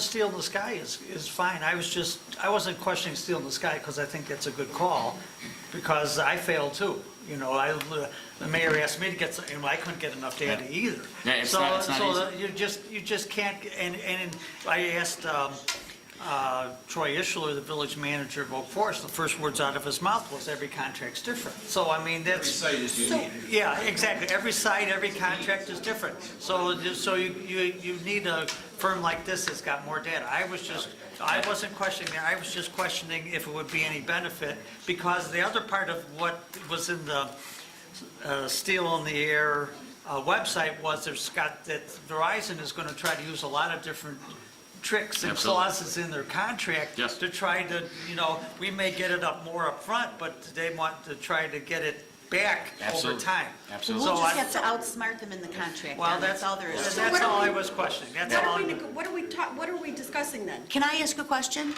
Has Verizon even given us a contract to review? Is Yes. that what- And Yes, that's yes. what Robin Schwartz has Robert reviewed? Schwartz has already paid quite a bit of money to negotiate this lease. We're pretty much down to financials. That part's, the negotiation has pretty much been done. It's just we're trying to figure out, we want to make sure. We knew, Right. Yeah. some of the stuff we knew with the help of Internego, things to ask for. Right. Now we're down to one. Okay. The last step. And then Okay. we're going to present it to the board. So let me just ask a question. So Robin Schwartz started the process. We're going to let them finish the process. Process is done. We're just trying to figure out, No. we're going to have to go to Verizon and say, we want this amount. And we're gonna Okay, use the so market research. we've already negotiated all the Well, other Well, Robert terms. Schwartz would still have to go out and do this market research. we're So gonna- Robin Schwartz even has to do the market research, and they're going to charge us probably a lot more $250 an hour than, and- more than $3,000 at Steel in the Air. Yeah, the other Yeah. contractor that I looked into, they charge by the hour, and I didn't like that. You never know how high that's going to go. It's $3,000 is a flat fee. Okay. And then the rest. When it was Steel in the Air's competitors, you mean, was charging by the hour versus a flat fee? And Yeah. trustee, I think it's important to note too, that because this is the first vendor provider that's going to be on that tower, this lease is going to set the bar for future for Spending mobile one. $3,000 to do our due diligence, I think, is a fabulous Well worth idea, it. and it's well worth it. So Well I worth have it. no issue at all with us moving forward. I just wanted to understand everything. That's Yeah. 3 months rent. Right, As it exactly. stands right now. Exactly. More than, maybe less than 3 months. Right. And I think we specifically discussed that point last week at committee, that leveraging this information for the first lease Right. would perhaps allow us to Exactly. be a little more And comfortable I'm pretty going sure it that on our own with others. T-Mobile would probably be interested in putting an antenna up on that tower as well. If you don't mind, could somebody forward me a copy of the lease that we have, the proposed lease? Yes. I would just like Yeah, to we take can. a look at it, if you guys don't mind. will have access to all that Yeah. information, and you guys will make a decision. We're just getting it all together. That's fine. All right, any more discussion? Great. No. Can we get a first and second? No. I'm looking for a motion to approve the hire of Steel and Air Consultants to evaluate the Verizon proposal for a cell phone tower for the cost of $3,000. I'll motion. I'll second it. Any discussion? Roll call, please. Trustee Kading. Aye. Trustee Ivan. Aye. Trustee Crowley. Aye. Trustee Gillis. Aye. Trustee Killy. Aye. Trustee Kreis. Aye. Motion carries. Anything else, Trustee Kilby? No. Regular turn would be the building department report. You want me to do that now or later? Okay, well, This is your regular term. this is my You're regular first. turn. I don't get another turn. He's mad. Public Works Monthly Status Report for September 2007. Public Works served as a collection site for donations for Texas flood victims, which actually I guess went to Florida, but they handled the donations. Public Works employees collected and organized, boxed, and loaded a truck with food supplies and blankets, and we thank them for that. Of course, they're tree trimming like mad. We saw the street sweepers going around town. Sod restorations, alley cleanup, mowing, fleet maintenance as always. They had 18 shut-offs, 3 B-box digs, water service shut-offs and turn-ons, and miscellaneous meter issues were 6. Water main breaks, they had one at September 3rd, 147th and Costner with, it was a huge break, 8-inch main break, water loss of approximately 2.3 million gallons That's the one I think you had to bring in Calumet, is that right, Superintendent? 913, Public Works Garage hydrant. 914, 14900 Central Park. They also did sewer basin repairs and grease runs, which I'm not sure what that is. Maybe you can tell us. Maintenance performed at select locations. The rest of it, I'll let the experts report to the board, and that's all I have. I have one question for you in regards to the pumping station, no, not house, the one that's under repair. Have we, like, got, the one that we were looking at the roof and stuff like that, have we come to a conclusion yet on that? Tomorrow? Okay. Inspection, maybe in the site of things. Okay, are we, Now it's great because it wasn't things up tomorrow. are we leaning towards positive? We're gonna make the decision tomorrow. Okay. Just wanted to know in regards to the capital. At 8:30 a.m. Thank you. That's all, Mayor. Thank you, sir. Trustee Crowley, stand on that side. Oh, wasn't prepared, sorry. Thank you, Mayor. Just a couple things tonight. Regarding IT updates, we did meet with Proven last Saturday at the Rain Garden. It was a beautiful day. We sat outside and had a meeting. It was very nice. I strongly suggest, if we have any nice days, to take advantage of it. We discussed the data recovery program that we've been talking about. We also discussed the final discussions before it's presented to the board of the fiber, of bringing fiber to the village of Midlothian, as well as the phone and T1 lines, which we're still looking with everything at quite a bit of savings, even with the upgrades in that. We believe within the next 3 to 4 weeks, we will have a presentation from Proven to the board and information so that we can vote on it. As far as the projects that the village is undertaking, we did speak with our project manager, who is Dan Dugan. Trustee Ivan and I will be meeting with him on Friday.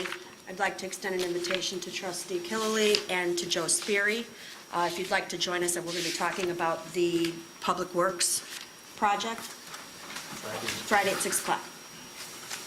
So I know someone said that you guys might be interested, so I wanted to let you know when we're going to be doing that. As far as the police... And also, we're going to talk to them about reporting. Yes. Monthly reporting. And reporting, yes. We can do that. We can do the projects first, so then Okay. stick around for that. As far as the police department, we've had a busy week, busy month.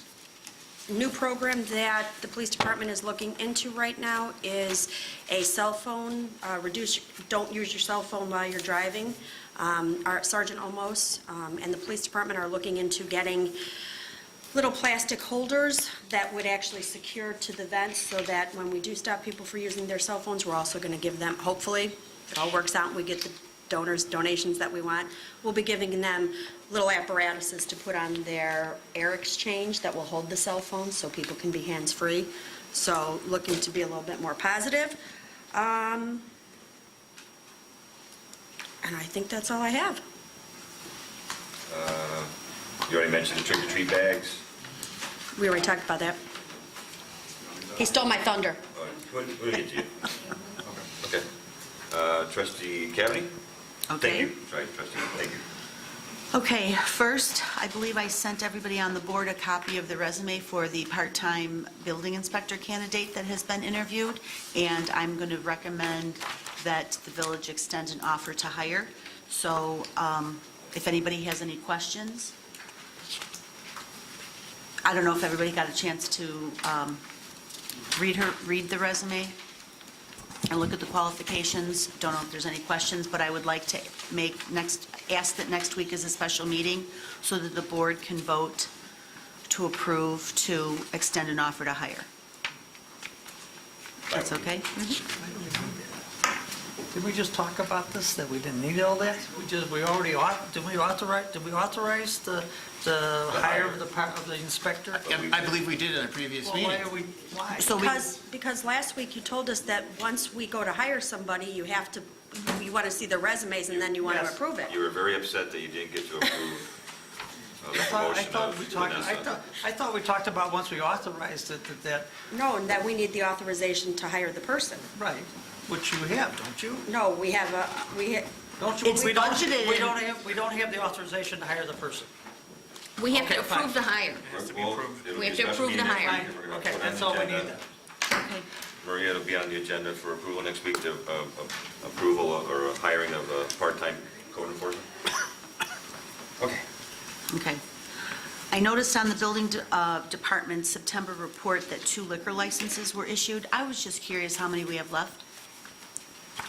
The only ones we have left are package store type liquor licenses. So like for a liquor store? Yes. Right? Package, yeah, package, yes. Oh, or We don't for a have liquor any- store, or like if a gas station wanted to put up a liquor Package shelf, goods, that type of thing? Like no more bars, no more restaurants, none of those We kinds? definitely don't have any more E's, I believe, for gaming cafe type liquor licenses. Okay. Or, I don't know. That's fine, I was The only just thing left curious. are package. Just for package, okay, Three of those that's left. fine. So, wait a minute, package cannot get a We have 3 liquor licenses available for package good. Oh, 3? But a package store, can they get a license for gaming too, or? We have an ordinance Yes. that addresses that. They have to- If 60% of revenue is from Okay, other. I just want to make, just any kind of liquor license then, basically, right? Like Ricky Rackets has. Okay. Oh, they don't serve liquor, but they sell liquor. So Yes. therefore, because they sell liquor, even though it's packaged goods, they still can have a gaming Yes. machine. Got it. Okay. Reuse-a-Palooza is coming along very nicely. The Rain Ready Community Garden looks marvelous, absolutely marvelous. And I Isn't it think getting a little crowded there with all the scarecrows? you can never have enough scarecrows. I don't know, you can fit people there? or- Yes, we're going to fit lots of people there. So all the supplies have been purchased. The only last minute thing we have to get is ice. And Leslie Frosto has generously volunteered to buy some ice for us on Sunday morning. So you could scratch that off your to-do list. Thank you very much. Yes. And you have the tables and chairs all worked out with? I believe the tables and chairs are worked out. Chief's going to get everything all lined up. I'm going to meet Andy with 4 Bremen basketball players on Sunday morning at 9:45 at the firehouse to pick it all up. And we're going to drive it over. And then as soon as we get it off Andy's truck, he can go home. Because I think what we'll do, Kathy, is we'll get it, we'll see Chief out right here with the fish. We'll put it on the truck in the department. Right. So that Andy can hear, and that file, we'll shoot right over there. Well, do you need the boys to help you put it on the truck, or are you guys going to We'll put it on have the that truck? done during the week. I'll have our guys do it for Friday. Okay. It's just less time on the weekend, less. That's fine, however you want to work it. And if it doesn't work out, I'll have those 4 boys so they can load up a truck, so that's not a problem. But I just don't know what to do about the generator for the popcorn machine. Do I just plug the popcorn machine in and flip a switch, or? Our guys will be there, Andy will be there, just turn it on and just plug it in. Okay. He's gonna be there for multiple reasons, because there's always a problem. Just be there. So he's just going to stay with us the whole day? I will give him lots of apple cider and popcorn, I promise, and cookies. One thing I do want to ask, we may have a lot of leftover decorations from Reuse-a-Palooza. Some will be wine bottles. I'm working on getting some like wine bottle boxes from a few of the liquor stores around town that we could store them in. Others will be like wooden signs and posts and that type of thing. We need some place to store this for next year. I have no idea. It's very crowded, We've got a little room in the shed. You guys do have a shed? Because I was wondering, There's a lot of stuff in it, though. well, I'm wondering because I was thinking about perhaps the purchase of like one of those small Rubbermaid sheds, but I don't know if we should get an upright one or more like a deck box style. And I'm not sure, because the Rain Ready Garden is in a floodplain, I'm not sure what the rule is about putting a shed You'll or have a to get a storage permit. box there. You have to get a permit. Even- I know even if- somebody. But wait, even if it's like one of those Rubbermaid cabinet type of things that, Your department head is looking into the storage situation. I think you know somebody, Kathy, that you can talk to about this. do I really have to get a permit for a Rubbermaid deck box? Quite possibly. Really? Because of your location. Darn it. Hate when that Our happens. engineer, there you go. Okay. I would like if you don't mind, I would like to display some of that in the mayor's office. Whatever Oh. you guys want to store, I Sure. wouldn't mind to, Yeah, that'd be fine. I can't say enough how impressed I am with what It's beautiful. what It is beautiful. everyone has done. Helen and That Chris place have is really phenomenal. outdone themselves. It's the Chris is at home creativity. still making 2 more scarecrows. He can't stop. Yeah, he's out of his mind. Is Jackie still here? Yes. Jackie, do you have anything else you'd like to add about reuse I of think Kingsley? we should auction all the stuff off. I know that bar's going up for auction. Yeah. The bumper bar? Oh, I don't know. Yeah.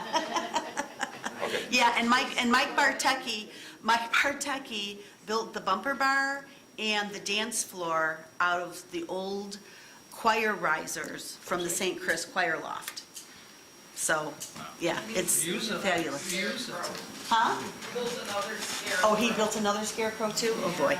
Yeah, so we've got lots of You're that. going to work on a storage issue with, so you can Yeah, keep we'll your figure out the department. storage. Okay, very good.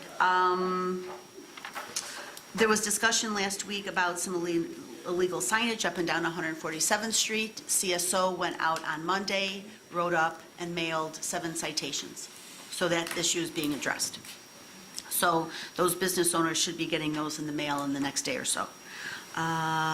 Question, with regards to the new village uniform policy, did that extend to some of our inspectors that, like our, the health inspector, the electrical inspector, the plumbing inspector? Didn't, It's up to the department head for that. okay, so if they're interested in getting a shirt, we can You can purchase it, yes. purchase 1 or 2 shirts for them? Yes. Okay. Not just interested. That's how this whole thing started. Mm-hmm. We were sending our inspectors out to do inspections, and they were in street posts. I mean, Okay, They didn't know. so we should get them a shirt, but should they also have badges? Yes. It's, Yes. their badges should be number 1, and their Okay. shirt should be secondary, right? Okay, all right, I just wanted to make sure. All right, very good. I wanted to ask trustee Killily and Joe how their visit with Highbridge went, I believe a week or 2 ago. I mean, I went out there and she told me what she was going to do, and she did. Uh-huh, and they cleaned it all up?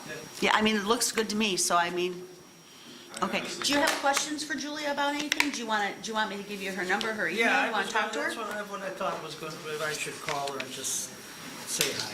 Okay. I looked at the Rain Ready Garden, they showed me what was done, that's all I know. And it looked like it was clean, except for couples, one thing, big deal. You know, so I Mm-hmm. Okay. just want to just get a monitor and for my own peace of mind, what's going on. Okay. I was there, she explained what had to go, what had to stay, and there were so many different things I couldn't keep track. Right, exactly. And that's the exact reason why I think that the village is doing a good thing by hiring a professional to take care of maintaining it, because you and your guys aren't going to know the difference between a weed or a plant, and neither would I, so. Funny story, 30 years ago, they told me to pull the weeds out of this little area here with the corral fence in. Uh-huh. My old boss said, look, he said, go up there and pull it. I pulled everything out. I'm going to shit that.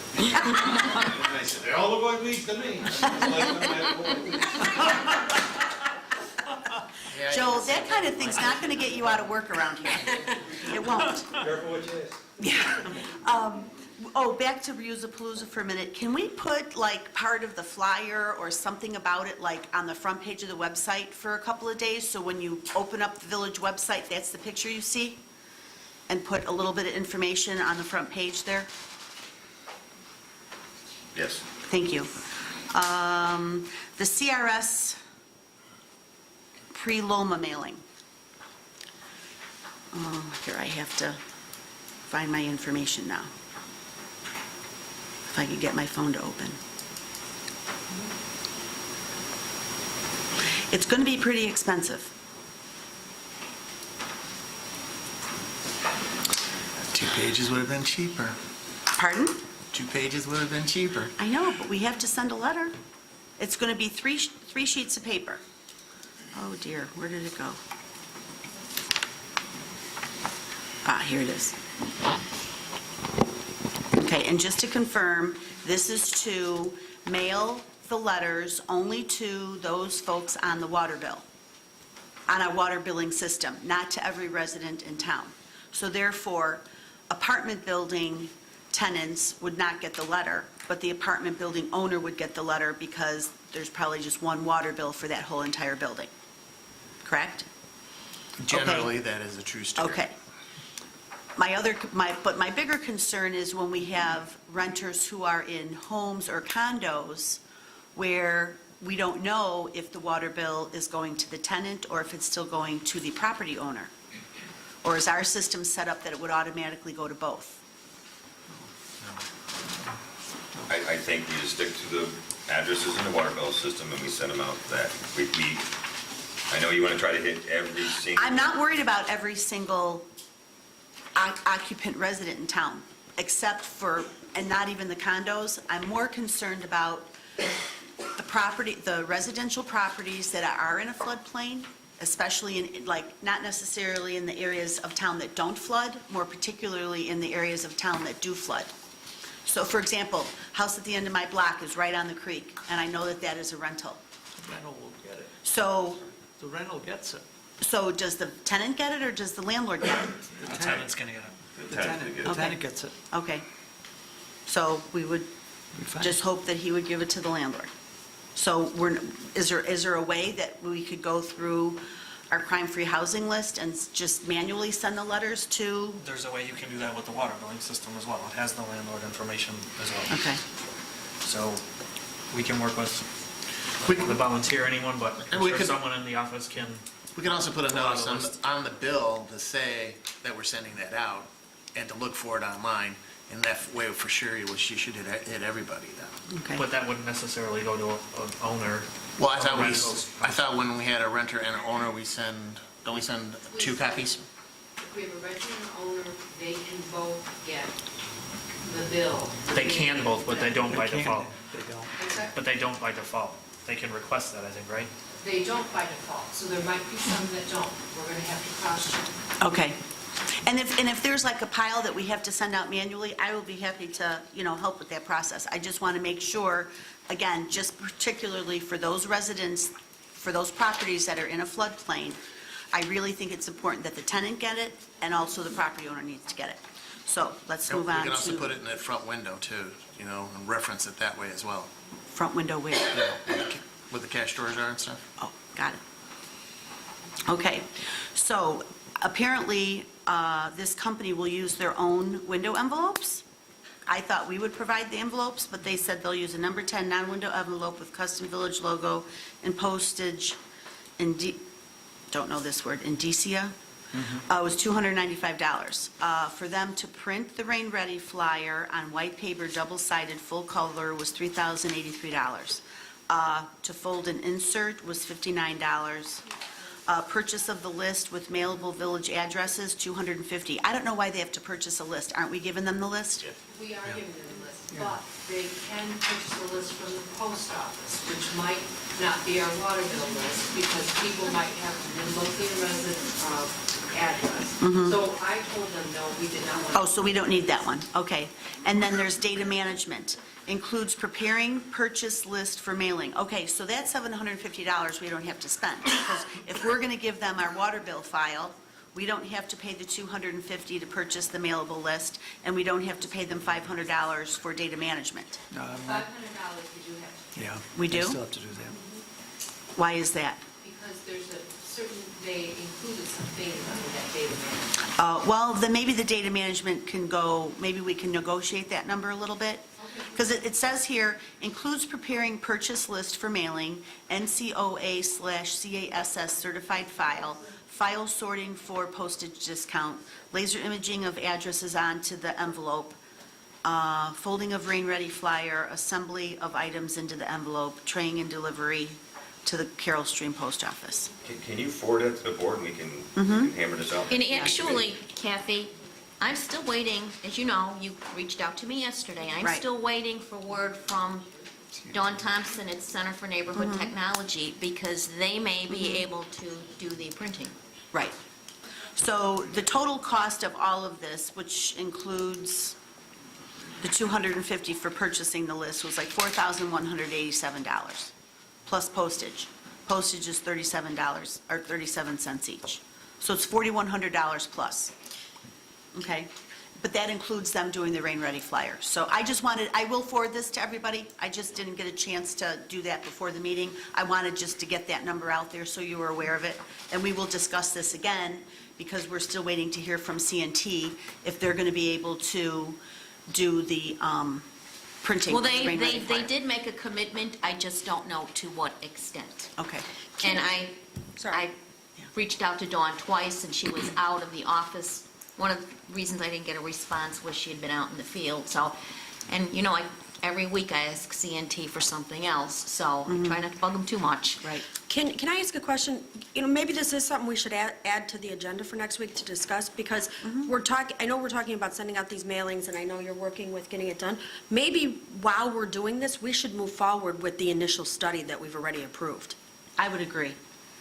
The That- actual The stuff. the $9,000, because some of this, we might be spending money that's not, to get the initial study down that we said we were going to do, because that's going to tell us who's going to come out, if it's If it's even feasible. feasible. If it's even feasible, so maybe we should get that done before we approve spending $3,000 But or having other Sandy, people spend that money. this letter needs to go out anyways. This letter is kind of serving dual purpose. Okay. For This letter has CRS. to go out as Okay. part of our CRS plan. All right. But I thought since we're doing this letter as part of the CRS, this is going to be the village's initial written introduction to all the village residents that were on CRS. This is what's going on, and we will be communicating with you further.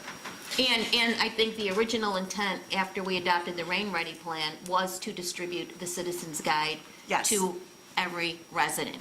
So it just seems like it's perfect timing, and CNT committed back then to assist, so I think this cost will be substantially less. So, and I do agree with Sandy, since next week is going to be a special meeting, I would also like to add to the meeting agenda that we review the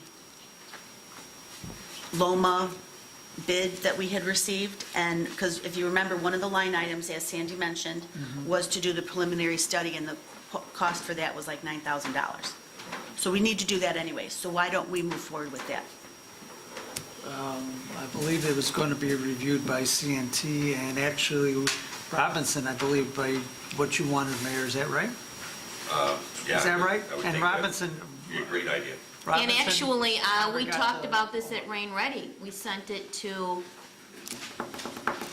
Attorney Hal Sprague. Right. You already sent it to him, and have you heard word back from him yet?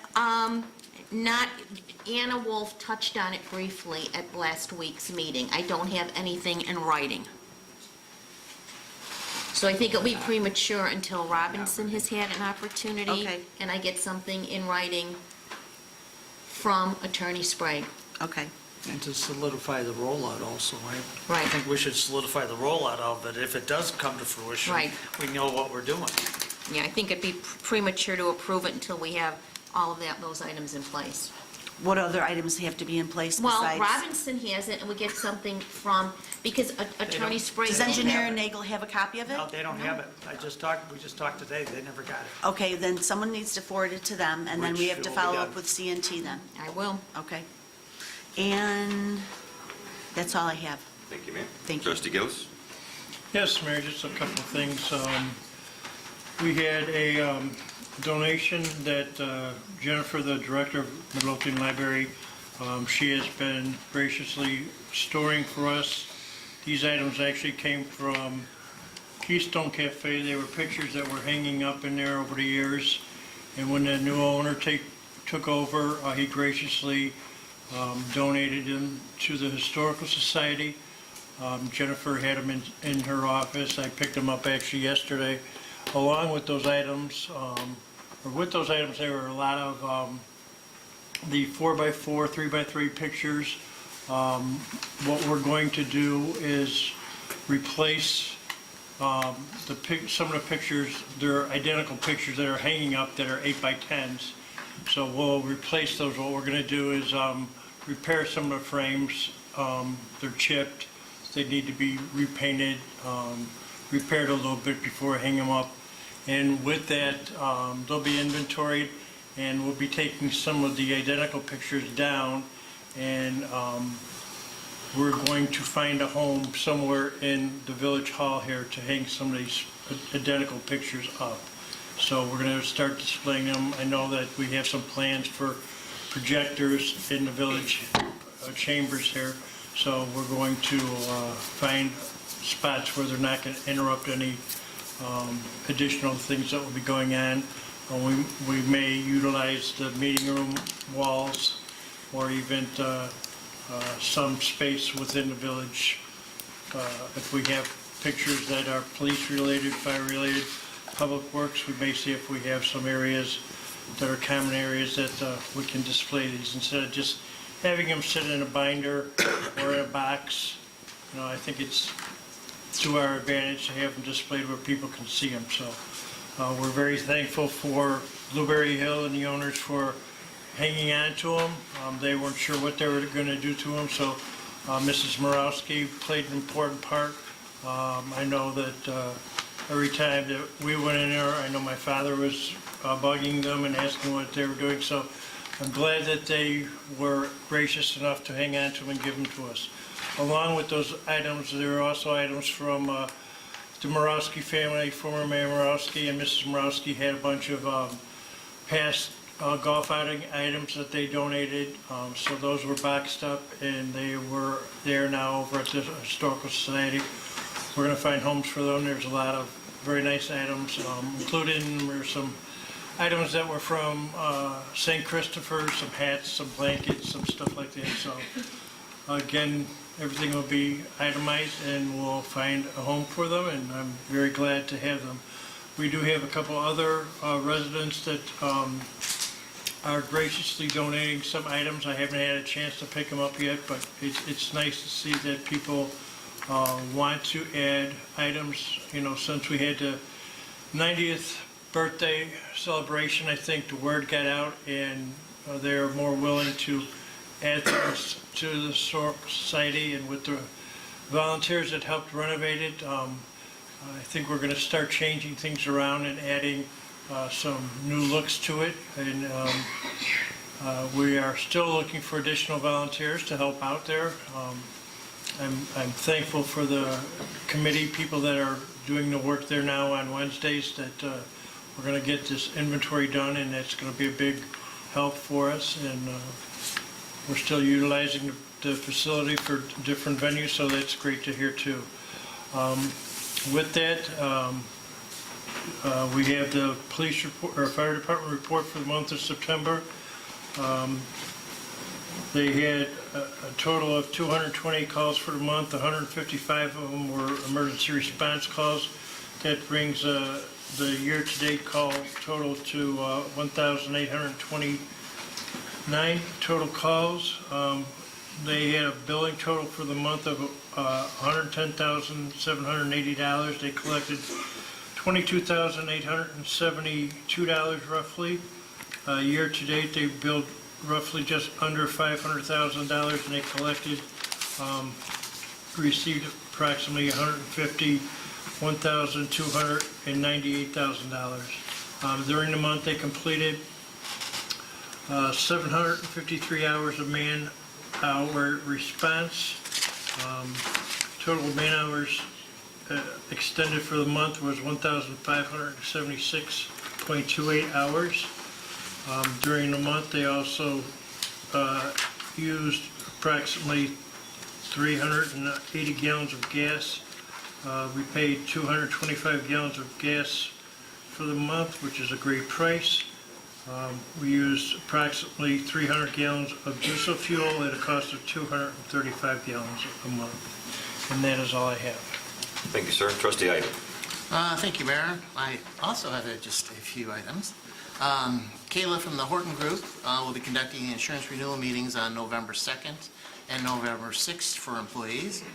This year we have an online system that we'll be using, that the employees will be able to use to update or change their insurance carriers and their information. Additionally, we had two companies that responded to our RFP for payroll and timekeeping. They've been turned over to the department heads, and we will be scheduling a meeting with them to discuss it and go forward with that. We also would like to add to next week's meeting we should have a person to hire for our part-time clerk position. So we'll look forward to get it for approval for next week as well. Yes, I conducted the last interview this afternoon, so we'll send a recommendation to the board with their application.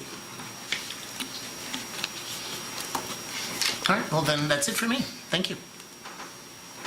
Thank you. Trustee Kreis. Thank you, Mayor.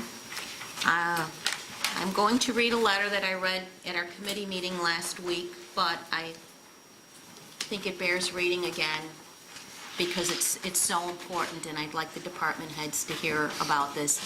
And this letter is from the Chicago Metropolitan Agency for Planning, and it was dated October 12th.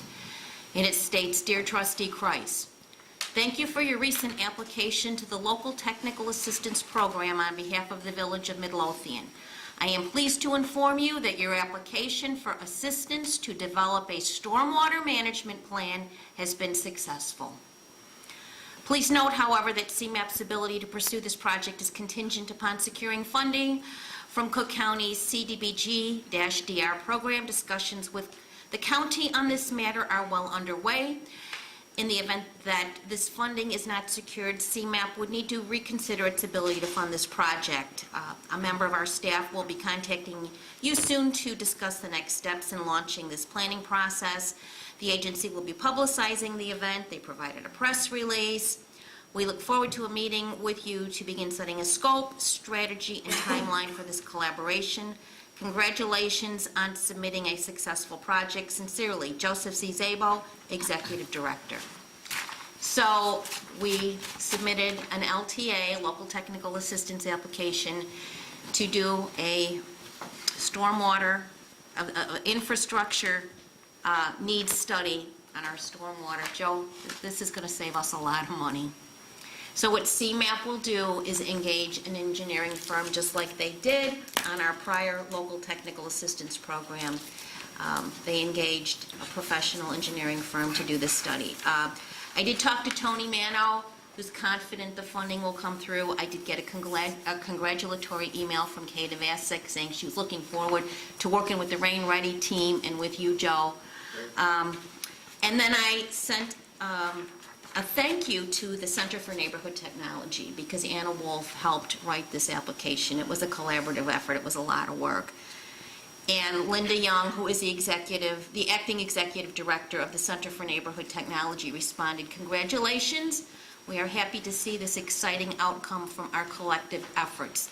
This is exactly the kind of project that we want to invest our time and expertise in." So, again, another successful grant application. And I think what's key here is that in their press release, CMAP approved 34 new projects. And it's rare that someone who was funded in their prior round would receive funding, and we got it. So I think this is just really innovative. They're looking at us as, again, being a leader, and nobody else, if you look through the projects they funded, nobody is doing these kind of projects. So we continue to be in the forefront, and I think they're looking for us, again, to be a model. So once this study is done, we will then have the data for the Center for Neighborhood Technology to come in and help us set the fee that we need for our stormwater infrastructure needs. So, again, Joe, we're probably going to be sitting on another committee, but well worth it. I don't know the value of this project, but I would venture to say it's between $80,000 and $100,000. We do have to pay, I think, a 10% match, but still, we did it again. So this is really exciting as we try to not tap into our general fund for these kind of projects, because that's where this money would be coming from. So I am really excited about this. Karen, what was the match on that? I think for a community of our size and our socioeconomic data, it will be 10%. Okay. We have not received a bill. For other communities that are high need, they do not ask for a match. Okay. But this is all federal funding that they get through the county. So We will be working, looks like, with Tony and Kate again in more meetings and more studies, but this is exactly what we need, as we've been talking about. So, Keep America Beautiful training is again on November 3rd at noon, and I think most of you in this room, the department heads, are either going to be there or send a representative, and I thank you for your It time. says 9 a.m. Pardon me? It says 9 a.m. Yes, it is 9 a.m. Oh, you said noon. Oh, it's probably going to go from 9 to 12. 9 to noon. We're going to try to do it within 3 hours, but very, very, very important first meeting. Our trainer, Sue Smith, will be here. Jackie, we're excited. We've reached out to get some other partners from the school, the chamber, and the library. So I've been in contact with the library board president as well. For Carl. Carl has the water tower dedication. I talked to you about possibly recording the training session for those department heads or whoever couldn't make it. And he said, you know, we can talk about it. We talk about it now. Yes, we can do that. Good talk.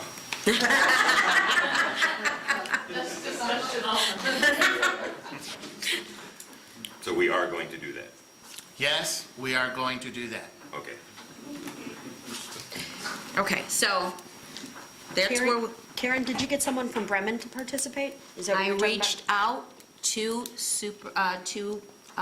Dr. Kabelkis. Okay. I've sent out all kinds of emails, okay? Everybody's been invited. Okay, all right. Okay. If you don't hear anything back, will you let me know? Okay, well, I mean, anybody can attend, but I did invite Superintendent, Dr. Kabelkis, Superintendent Hollingsworth. I sent it to the President of the Library Board. I sent it to the Chamber, so everybody knows about it. Okay. You don't want to miss this, okay? Moving on, just a couple more updates. Last week, we had back-to-back meetings. Natalie Creek Trail Steering Committee met on the 19th, and I just want to touch on the first item on the consent agenda was the approval of the ordinance authorizing an intergovernmental agreement providing for the establishment of the Natalie Creek Trail. This will be for the Illinois Transportation Enhancement Program grant that the village will be applying for the Phase 1 engineering for the Natalie Creek Trail. We hopefully will have signed intergovernmental agreements from the City of Oak Forest, City of Blue Island, Village of Crestwood, Village of Robbins, Midlothian Park District, and Oak Forest Park District. I was delighted that Mark Miller from the City of Blue Island has joined our team. So Natalie Creek Trail Steering Committee continues to grow and do great work. And that grant application is in process now, and Dave Landwehr from Terra Engineering is taking the lead on that, but we have a lot of help from Ken Chastain, who's Crestwood's village engineer as well. And the next Natalie Creek meeting will be November 28th at 10 a.m. We will be putting the final touches on the ITEP application, then it is due December 1st. And we just think it's really important. Again, it's very competitive, very political, but we think that if we have all these partners and we have the intergovernmental agreement showing support that this is more than just Midlothian, it's regional, but Midlothian is the lead on the grant application. The application will be submitted by the Village of Midlothian. The Rain Ready Steering Committee meeting met after that. Anna Wolf was here from CNT. A lot of discussion about a lot of things as we move forward. A lot of work going on behind the scenes, trying to, again, get funding for items through the Center for Neighborhood Technology. I can't say enough about them and what they continue to do for the Village of Midlothian. And because we have so much going on, and we have Thanksgiving holiday in November, the next Rain Ready meeting will be on December 14th at noon. So that dates those two items. So, hold on, just let me double check. Natalie Creek is 11:28 at 10, and Rain Ready is 12:14 at noon? Correct. Okay. Okay? Kind of keep these things moving along. This morning, I represented the Village of Midlothian at the Chicago Southland Economic Development Corporation quarterly meeting. It was hosted by the Village of Alsip and Mayor John Ryan. It was probably one of the better attended CSEDCs that I've been to. And one of the presenters was Michael Gesso, who's the Director of Economic Development for Cook County, talked about the South Suburban Economic Growth Initiative. I made sure I touched base with him, gave him my card. He again stressed the focus that President Preckwinkle has on the south suburbs. So this was really interesting. There are a lot of good presenters. I actually went up to Reggie Greenwood and said, Reggie, this is probably one of the best quarterly forums that you put on, and he said, I think so too.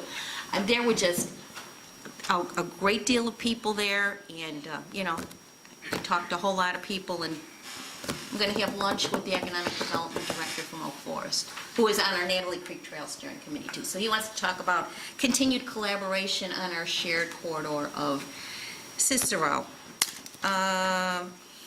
Also, I received an email, as did Trustee Killily, from Russ Ryden, who is the Executive Director for the Land Bank, and he is pretty confident that he's going to be able to make another deal. He has an interested current business owner who is interested in acquiring property that the Land Bank anticipates acquiring through the abandonment process and possibly sooner through a deed in lieu of foreclosure.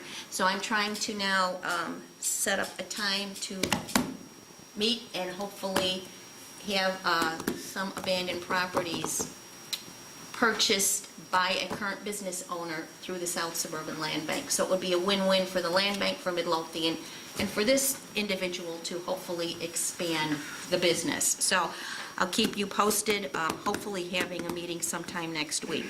And Mayor, one last thing, do we have any other, because I've got the National Fish and Wildlife Foundation wanting to release their the $150,000. Do we have any further update on the audit? I know I reached out to you Monday. Yes, Sean has been in the office all week, and he feels like we're getting very close.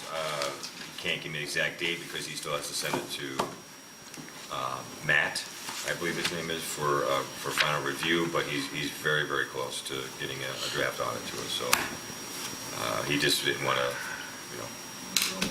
And next week, next Thursday and Friday, one of the, not partners, one of the other staff are going to come in to talk about getting ready for the 2016. So we are hungry. Okay. I know, but every couple weeks, I get an email from Washington DC, where's your audit? he's pretty confident it's going to be fairly soon. Okay. I don't want to misspeak for him, but it sounds like it'll be very soon. They're holding up a $150,000 grant. Every time I see him, every time I see Sean, I hit him over the head, try 2 times for you. Okay, thank you. He's working diligently. And I think That that's, explains why he wants bandages from me all the time. I believe that's all I have. All right, you mentioned Ken Chastain helping with the ITA. Have you ever reached out to Engineer Nagel or Robinson or working with the grants? Because I know they have. Ken's volunteering his time, and he comes to at the request of Mayor Lou Presta. Mayor Presta attended a couple Natalie Creek meetings, and now he sends Ken, and he's volunteering his time. Thank you, ma'am. Moving on to department heads, Chief Hotwagner. A couple things, Mayor. First of all, the Midlothian Fire and Police Departments both received plaques at our Ravens Chiefs meeting from the Davis 22 Cause of Origin team for our work in the investigation of 2 arson fires, along with the state fire marshal. So the police department and fire department received one for our work preservation and detectives working with pieces throughout Cassie Road. And also, I would, after myself and the association, thank everyone who attended the pancake breakfast. It was a great success. Also, those who made donations for our annual raffle. If you haven't got a call by now, you didn't win. lot of people did complain we had some issues with tickets this year, they got out late. Some people just got this, sort of like a couple days ago. Oh, jeez. Hopefully next year we'll have it all straightened out. Another thing, don't forget, on November 5th, we change our clocks. If you could change your back an hour, so we can make sure you change your batteries, your smoke detectors, and carbon monoxide detectors. And there are still free smoke detectors available at the firehouse for all residents. We're right across the grant, so you can come to the firehouse. Between 9 and 5, you get up to 2 free smoke detectors, and 10 years. So we still got those. And Engineer Rito asked me to thank everyone who purchased cancer awareness shirts. He sold over 250 items. He will be posting the update on how much money he raised. Fundraising was a great success. Anybody who has orders, they are available at the firehouse. Last order was received today, and there will be no more further orders. So whoever ordered them, we're back to the firehouse. Just give it to you. That's all. Thank you, sir. Chief Delaney. Just to reiterate on the department, police department will be there issuing trick-or-treat bags and also include garbage, street safety kits, have a piece of candy in each as well. Case update, the suspect from the parental kidnapping about a month ago was apprehended on Monday after an extended foot case with our department, Crestwood Robbins, and Posen assisting as well. So he was charged with a multitude of felonies that included aggravated battery and home invasion. And then yesterday we had a residential burglary in progress where the homeowner came home and basically chased the suspect down the street, and Sergeant Tebow happened to be in the neighborhood and picked up on that full pursuit and apprehended that individual as well. So good job this week, and we definitely got our cardiovascular training. Dr. Stetson. Outstanding. Great. That's all the report for the police department. Thank you, sir. Superintendent DeSimone. I have nothing to report this evening, Mayor. Thank you, sir. Superintendent Sperry. Nothing to report tonight, Mayor. Thank you, sir. Engineer Nagel. I got a couple items. First one is the elevator tank for the ribbon cutting on October 13th. It's a very nice event. I want to say thank you for everybody who attended. It's really enjoyable seeing this. The tank is working fine right now. Natalie Creek, last week Cedric Robertson reached out to me and asked me to prepare an exhibit showing what easements are there and what easements are not. As far as I can tell, they're not making progress on it. They had picked up one more when he emailed me last week. So I'm not sure what to do with this BSP set, just to inform you of it. I think there's got to be a plan B coming up. I think that eventually they're going to say what they're going to do if they're not going to get the easements, and will it be condemnation, or will it be adjusted plans, or what we're going to do. But If I could just interject, Did he send you a copy of the letter he sent out? no. Okay, I shared this, Engineer Nagel, last week with the board. He had sent me an email, and I think he copied you on it too, Superintendent Sperry, with an update that there was one more signed agreement, and he sent me a copy of the letter that they sent out to the landowners that did not respond, and there was pretty strong legal language in the last paragraph, so I think they're prepared to handle it. Wonderful. Okay. We're doing the ground storage reservoir structural inspection from the interior tomorrow morning, 8:30 in the morning. If you'd like to come out there and see the tank, and if you can't get there at 8:30, you want to get out there sometime in the afternoon, I'd be happy to meet you out there with Joe. The tank is the 36-inch manhole on the side. You got to kind of squish yourself to get in there, but once you're inside the tank, you see the roof, you see the entire structure. I know I showed you photos of it, but it really doesn't do it justice unless you see what it's like. Tomorrow, we should be able to make a final decision on whether we're going to go with a full roof removal or a roof rehab. So that's coming. On Jolly Homes, we're about 90% done. We met with Joe Sperry multiple times on this. The reports will be done on November 8th. What we found out so far is that in Jolly Homes, there's two independent problems. The problem on 151st Street, it's really not hydraulically connected to Jolly Homes problem, which is over to the south and to the east. They are connected in the floodplain in the Markham area on it. And so what we found out pretty much, which I think everybody pretty much knows, is that the storm sewer is undersized. There's inadequate inlets to allow the storm water to get in. And there's also a backwater issue with the creek that we're going into. where events at the backwater of the creek can raise up so high where it can start seeping water back into Midlothian as opposed to flowing out. So what we are proposing to do with that is to come up with a 4-pronged approach on this. And the first approach is to be televised between all the storm sources. See if we find any kind of blockages in there that are just not allowing the water to flow. We're going to make a recommendation to install various catch basins throughout some of the roads out there. We have actually entire blocks where there's just 2 catch basins at the end of the block. And it's an inlet control issue where we can't get enough water into the storm sewer.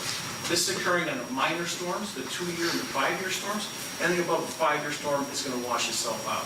By putting additional catch basins in, which is relatively inexpensive, it can solve some of the problems for the minor storms. On the major storms, we're proposing upgrading the storm sewers too. And then lastly, we're looking at possibly putting in check valves on the outlets into the creeks where we have the backwater condition, where only allows water out. Now, all this is going to be prepared for you in an exhibit with cost estimates that will be easy to follow. Aerial photography showing where the improvements are, showing what the costs are, and showing what the benefits are. This will be coming on November 8th for you. Can I also ask, are you going to have, because I'm doing what I'm looking for, I think I found a grant. Are you going to be able to supply us with the photos you've collected as well? Of course, yeah. Okay, wonderful, wonderful. So the photos we collected are from the residents that show Correct, historical right. flooding. From 2013. Yeah, we have about 10 of them. The residents were great. They were Yeah. wonderful sharing all that information with us. But that area wasn't considered a natural disaster or a federal disaster, so No, that FEMA no, it's grant not. wouldn't apply. No, this is not the FEMA grant. But what I have found has to be related to the 2013 storm event, and this would qualify. Trustee, I'm not sure if we have photos for that event, but the photos are time-stamped and we can tell. Okay. I don't know, I have like 10 or 20 photos. So Okay, great. They're also funny. Got fabulous news on the CRS. We were talking about a mailing on it. I spoke to Luann Patarella. I speak to her every day before the meeting to see where we stand with it. She has everything she needs. She's very, very positive, and she feels that in 2 weeks we're going to get a letter of recommendation. So, if you're thinking of sending a mailing out, I suggest you wait till after we get the right letter of recommendation. Yeah, she said her staff and FEMA got back with comments, and they were all minor.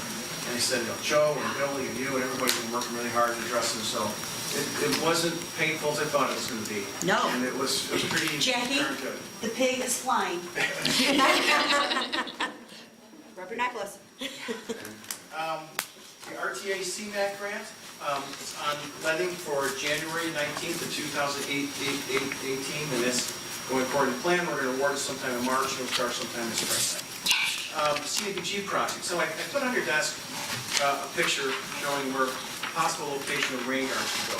On your CDBG project, you're proposing to put 4 small rain gardens in. And I contacted CDBG and saying that these are expensive, they're hard to maintain. They're not, they don't work that well when they're small. We put one larger one in. They love the idea of putting one larger one in. So, I'm coming to the board tonight to get your recommendation. It's okay for us to make this formal request to CDBG to put one large rain garden in. We have a location here which we proposed on 150th Street to put a smaller one. We can combine all 4 of them into one larger. And this is right here in front of the parking lot where the park is. The old pool, splish splash, right? Oh, So it wouldn't be in 150th? front of somebody's home, I think it's an ideal. It wouldn't be in front of somebody's home or business, or And it's in an area that is.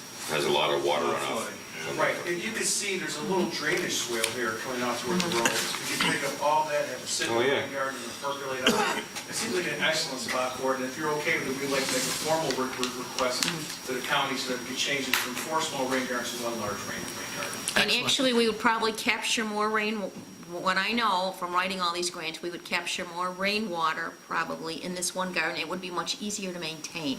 We wouldn't have to maintain an additional 4. It would just be at one site. I think it's a great idea. I'll reach out to the Park District to see if they would. Is this their property? Well, it's the Parkway, but it's in front of their property. Maybe I can But the Parkway is See the if they want to villages? maintain it. see if I can get them, talk them into maintaining it. But it's a rain garden again, so it's going to need some specialized maintenance. Well, they got a bunch of them around their parks, and maybe they know what they're doing. I don't know. I know those are more. Let them take care of it. Nice try, Superintendent. Joe, Excellent idea. you are not getting off weed duty, Joe. One other thing on that. If you notice, I just just realized this a few minutes ago, that the sidewalk is not traversing across the parkway there.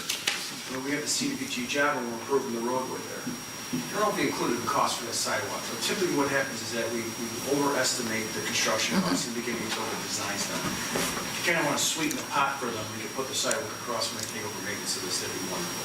Not having to maintain this would be great.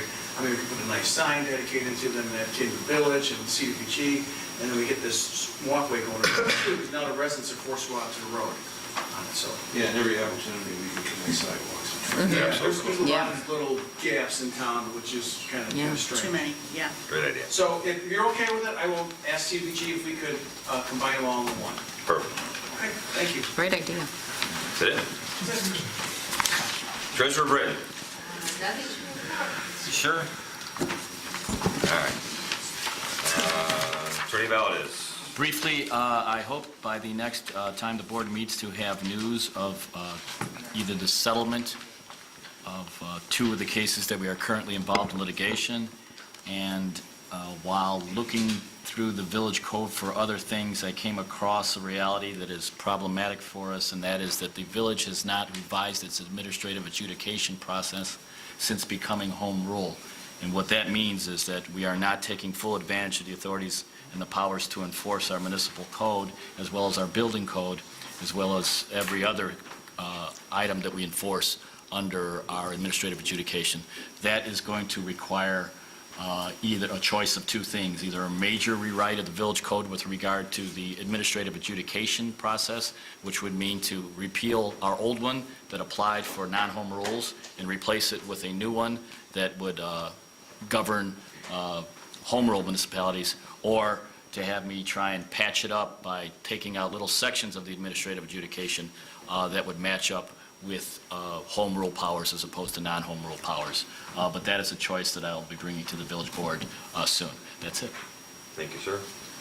Under my business, I'm looking for a motion to approve the appointment of Jerome Gillis Sr. to the Midlothian Markham Water Commission. I'll make the motion. I'll second. Can't we all be down in seconds? Any discussion? Roll call, please. Trustee Kreis. Aye. Trustee Kaveny. Aye. Trustee Crowley. Aye. Trustee Gillis. Aye. Trustee Ivan. Aye. Trustee Killelea. Aye. Motion carries. Thank you, and thank you, sir, for, I know you don't have enough to do, so I appreciate you volunteering to join this commission. So thank you so much. Also, I'd like a motion to approve the appointments to the Community Service Committee. Unfortunately, I have them on my phone. If anyone has an issue with one of them, let me know. Community Service Committee is being chaired by Terry Stevens.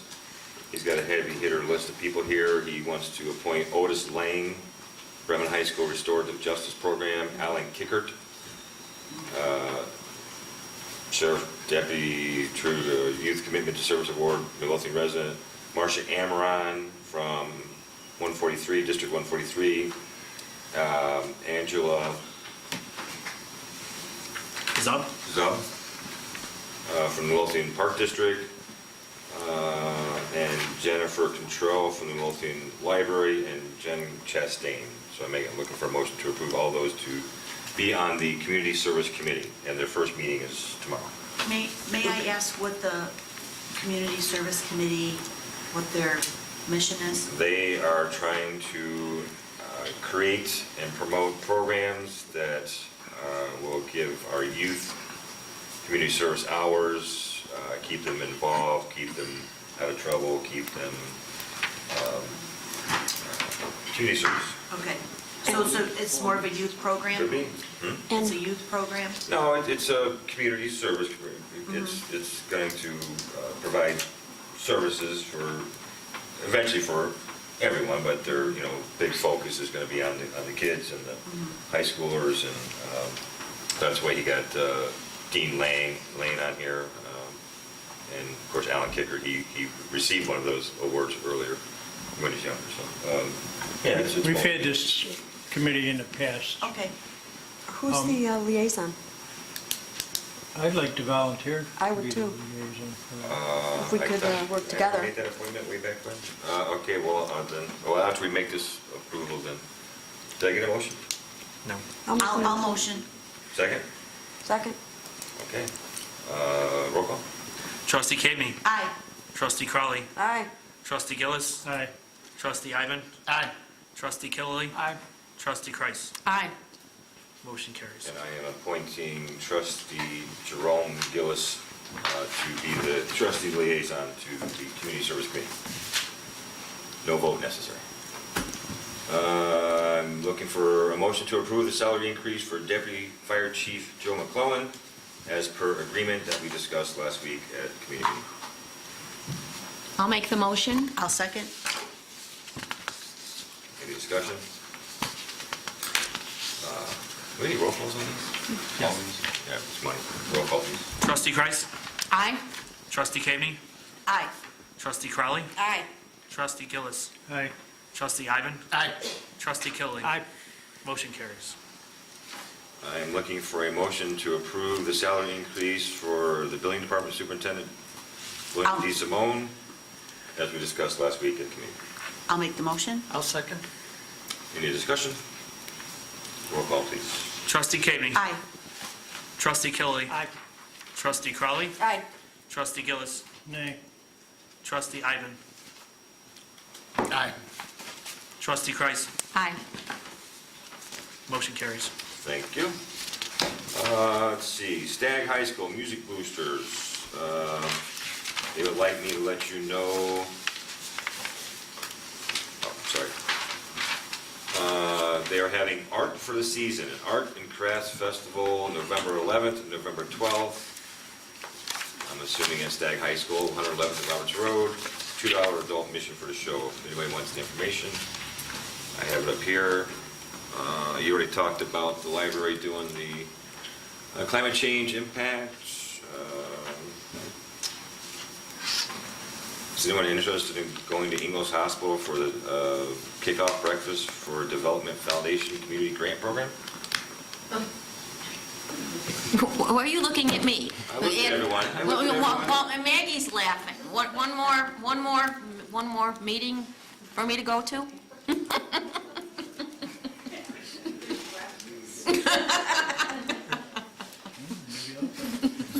I'm not sure.